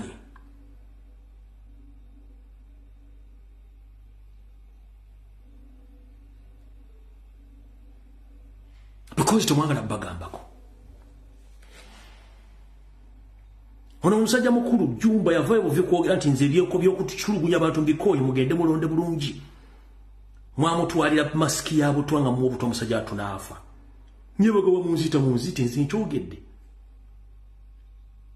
Kankaza nyono kwa video. Kankaza nyono.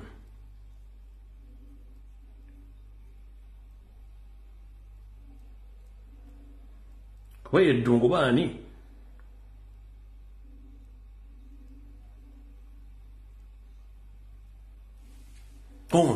Ya 5 muliko mu obutwafe. Tulonde bulungi, mbagaliza mulonde bulungi. Newe munzitira wano sifaayo kasita 25 giwedde.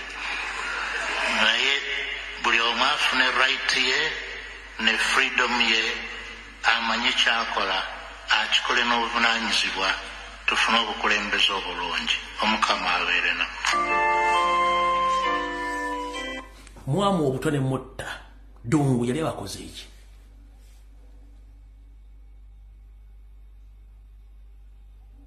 Kubanga agenda okuga ekigambo nti bamunzite nga akimanyi. You are coming for him.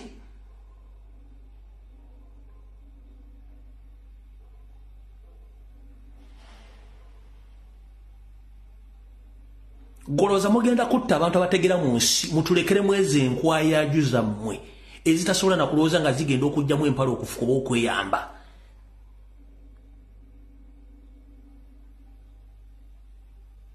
Nkubuuza Museveni n'akabinja kamwe akaseemu ayisima police fuso pupu mugenda kutta abantu abategeera who can stand on behalf of Ugandans mutulekere bana Banyarwanda babasasobola kulowooza. buli muganda avaayo okwogera ensonga nga yasimba oyafe buli muganda avaayo ku resistance ku nsonga bati oyafe right now you are trolling Kyagulanyi okuba nti mwagala mutta mwagala kutta Ssaabasajja Kabaka kiki kye mwagala tukibawe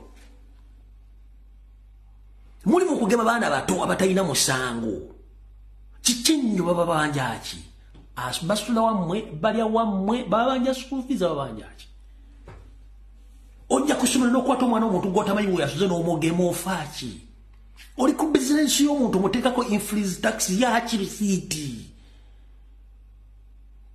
kikimufaaki n'ensi sewusirwa njoka zettannyinizo gy'obeera nti munyinizo bw'anaasika omukka ogusembayo zigenda sigala mu lutubuto lwe gy'onookoma okunyigiriza omunnayuganda security gy'ekoma okukendeera gwe Museveni n'akabinja kammwe ak'Abanyarwanda kino nkikubuulira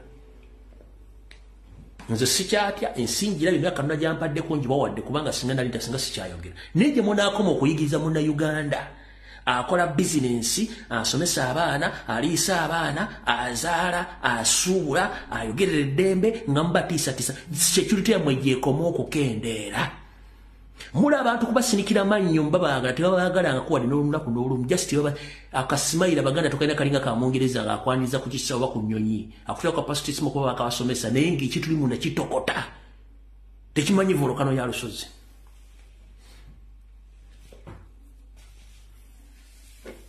gwe n'otula ddala atule tuyingiryo n'omuto okulinga ng'ebokisi zino bokisi zebasibanga ku mmere z'ebinyeebwa okufuluma you must pay $150 to get out if you are not immunized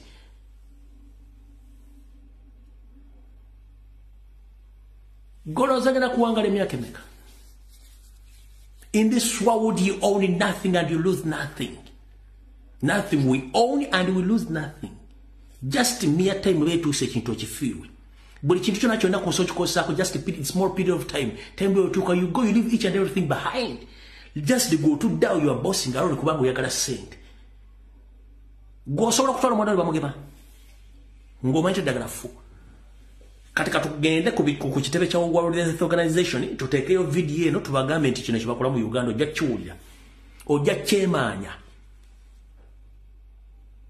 buli muntu mumazeeko emirembe omusuubuzi asubudde maali ye evudde China etuse Mombasa etuse ku boda esasudde eyingidde mu store ye abijjeyo abitadde mu dduuka abitunze mukuta abisuudde mubaleeta mutwagala influence receipt ate receipt mudaboliza omusolo omuntu gw'omukyanya kuba mwagala kubaavuwaza baveewo the moment kasito yavuwaza omusuubuzi yenna eyo teba economy ate mulinga munaabagosha embizi ekowa kulyanga efudde era bwe bula ekyokulyanga ezadde n'abaana ebaliira mujja kwerya that's the fact mujja kwerya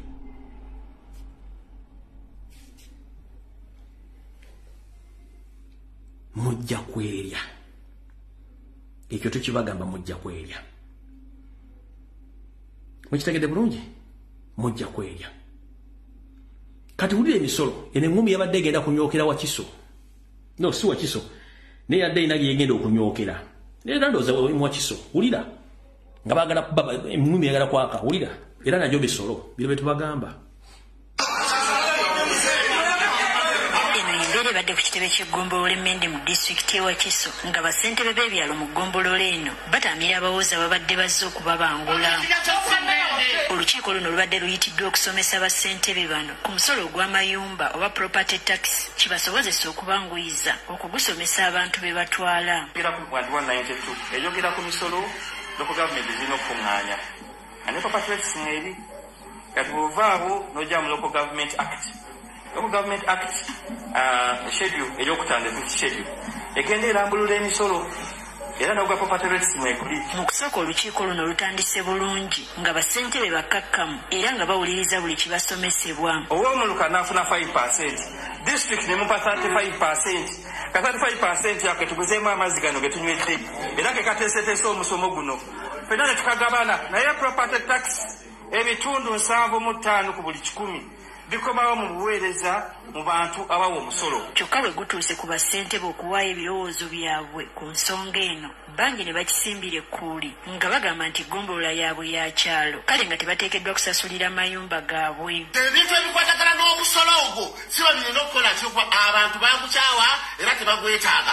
Kati gwe mwabazimbira amayumba gaabwe mulyoke mujje mubasololeze emusolo. Muli bajjajja bakika olw'okwabuza gundi ewange nabusaate kujja kubaayo. Gamba muntu kusasula ssente ez'ennyumba kubanga yateekawo akaduuka akabamu tusula mu manju emiryango ne tukolerayo nze nsasule ssente ezo. Ebigambo bino bwe tuba tubyogera njagala mumanyi mwami Kabaali oba ozze wano okutuwa amateeka nti no buli anaagaana ajja kusibwa. Ekyo njagala okyerabire. Ndayira nta Katonda ffe tulina bwe tugenda kugamba abantu mbu twatudde ne tukkiriza ebigambo bye mwazze okutumatiza era njagala kigenda on record abakulembeze b'emmende baaganye omusolo. Ab'omusolo bakalambidde nti omusolo guno guli mu tteeka, kale nga bassentebe kibakakatako okusomesa abantu baabwe bakkirize okuguwa. Si disitulikiti y'e Wakiso yeegutaddewo etteeka weeriri ery'omusolo gw'amayumba just batandise diimpurimentinga naye ekintu kyonna nga kitandika abantu tetutera kitegeererawo. Bassentebe bagamba nti tebandibadde na buzibu kumatiza abantu kuwa musolo guno, naye ensimbi ze bazze basolooza tebalaba kizaali zikoze. Gwandibadde mulungi singa tulina ekigendererwa kye tufunamu, naye tetulina kye tufunamu. Tetulaba kiki kiva mu musolo. Amalwaliro gennyini ne bw'ogenda wali mmere tewali ddagala. Genda olabe ebbungwe gwentwala wali emmotoka tezikyalina nabo ziyita kubo lya disitulikiti naye buli ssaawa misalo gye gikola ki gye gyeyongera. Ekkubo bwe liri emirala disitulikiti eriri eryaffe eryetubaka Serinnya Kaliiti temiriwadde kammalamu emisolo gye gikola ki gye gyeyongera. Abapangisa be mwesibako batulekera katene mu mayumba. Abawoza balabye bassentebe bataamye nabo ne babakangukira nga babanenya okuwabya abantu be bakulembera, kyokka kino kyongedde kubatabula. Naye bakulembeze bannange ba chairpersons tuleme kugaana bugaanyi. Womanyi 25% gy'ofuna weeva.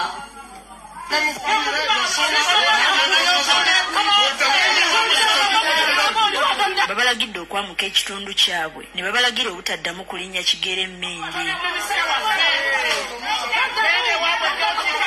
Bannayuganda naddala abali mu byalo ko n'ebitundu ebikyakula bazze beemulugunya olw'abasolooza okubaggyamu omusolo buli kadde, kyokka obuweereza ng'obw'enguudo ko n'obujjanjabi ne bubula. Teddy Nakaliga agafeeyo ku Spark TV.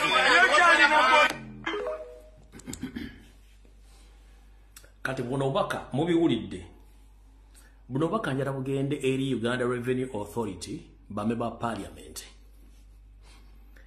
Buli budget ya Uganda gye basoma ebeera mu ssente ez'okusomesa bannayuganda kubikwatagana ku ggwanga lyabwe n'okumanya rights zaabwe n'okubasomesa constitution mu nnimi zaabwe zonna kye tuyita sensitization oba okumanyisa bannansi. Naye mwesuliro ga nagamba obutasomesa bannansi kumanya mateeka na biragiro bifaga ggwanga ebyodese mateeka ne rights zaabwe. That is a huge mistake. Ekyo ekikolwa kya bulabe nnyo. Enkaayana yabaluse wakati w'abatuuze ne bassentebe n'ab'omusolo kubanga tebaasomesebwa era tebamanyi. Ne mu Uganda business community oba abasuubuzi ebitundu 7.5 ku buli 100 bonna basinga obungi abamala senior 4 batono nnyo, basinga obungi tebamalako na senior 4 n'abasinga obungi tebaasoma. Ne praise to Lord abantu bano basobodde okukola business ne babeera successful nga tebaasoma. And you should praise those people okubanga tebamanagiza okukola business nga tebaasoma basasula emisolo egy'ekimpatira nga webali. So bino byonna bimuleeta simanyi ifrisi, simanyi local tax, simanyi 18% added value VAT. Kyemulina okusooka okukola is to sensitize Ugandans okubasomesa emisolo kyeki, lwaki balina oggiwa, gigenda kukola ki, ate nga bazibawa mwino zikozesa. Kasita tosomesa muntu ku kintu ajja kukugira ejjambi yakutemeka omutwe ate nga tajja kuba mukyamu kuba amanyi ogenda mu bba. Uganda ne Revenue Authority ne Parliament mwandibadde basanyufu nnyo nti economy ya Uganda eri mu mikono gy'Abannayuganda abataasoma basobola okuddukanya business nga tebalina gwebeebuuzizaako. Ng'ensi ezisinga obungi abantu basomyeko bakola business mu Uganda ng'omuntu atasomye asobola okuyimirizawo business. Kubanga mu Uganda kasita omuntu asobola okukola business n'osubisiga tayala kumayiba oluzungu azinongazi nti yakola business ye. Kuba omuntu ajja kubuuza influence kiki nga takimanyi, era agusasula ku ddiru ki nga takimanyi, omugamba VAT tamumanyi, kubanga ne rent gwasasula bamubba. Temuntu tabuvunaanyizibwa kusomesa abantu bano. Sensitization kintu kikulu. Ng'omusajja bwajja n'akwana omukazi ng'alina kyamwetaazaako. That means nti singa okukwana tekwali tekuliwo, singa abakazi tukwata bakwate, kimenya mateeka omukazi omukwata. Uganda Revenue Authority and Uganda government, you are raping Ugandans forcefully without their will. Uganda Revenue Authority, Ugandan government, you are raping Ugandans forcefully via double taxations. You are raping a business community in Uganda. Ngamba kwata bukwasi kubanga tebali informed. In a peace you talk with someone, no yogera naye n'omunyonyola n'ategera ky'ogamba. The moment you don't sensitize what buli muntu kyalina kola na kyalina kumanya, we wagenda okulya okuva ne kombe sowani. Yeno video gyembazanye December yo. Mulira kenyo. Nti ebitundu 7 bonneko abantu bakola business mu Uganda tebasoma. Naye bagezi. Kati singa bali basoma mwali badde mu bafuga mmwe. Kakuwa example. Omuntu nga yasoma nga amanaginga business ye nga amanyi kye bayita okufilinga tax returns nga asobola okuforginga ne receipts gokimanyi nti mwanepa temufuna na sente ezo.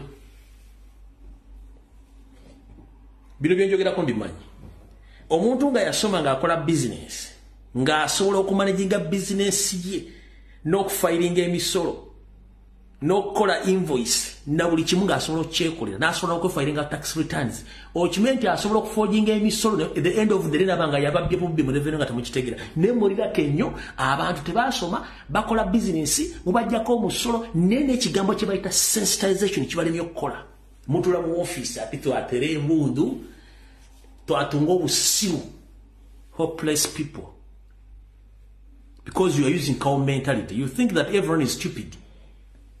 Mutula mu office ne muzimba embuto zibalinga entumo za kasasiro mukera kunywa mata na kufuira mu office ba mwagala kimu nini tuende sente ne mukweta mu computer kako tiniza abantu musoro mugo mwagala kubanga mwagala kusula abantu gwosula a source of income. Aba revenue authority basinga obungi bwena muli ba jobless seekers temulina mirimu wadde okutunda obugolo wadde obumasu. Naye ozanyira ku mukazi yakera ku machana tunde ettaka lya jjajjaawe n'agenda na investing center akole mu business abadde successful mwagala musula adde ku zero mugenda kujjawo musolo mbata zaniti zino.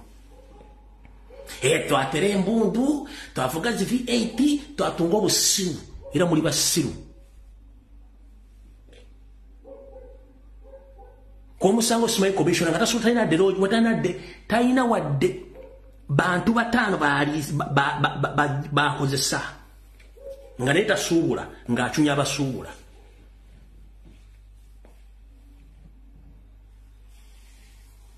Abasajja nga tasobola kusuula dde obumasu obukwata emmese oba obutwa emmese naye nga ye commissioner atudde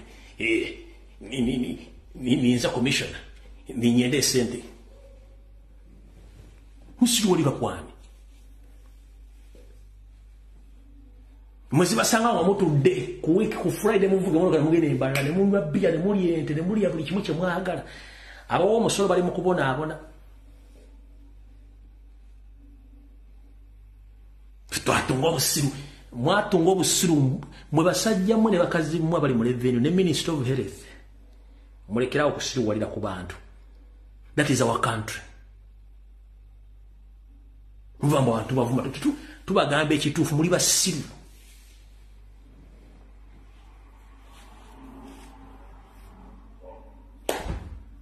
Tusinkane ku Sunday. Video wedde. Mukama bakumire.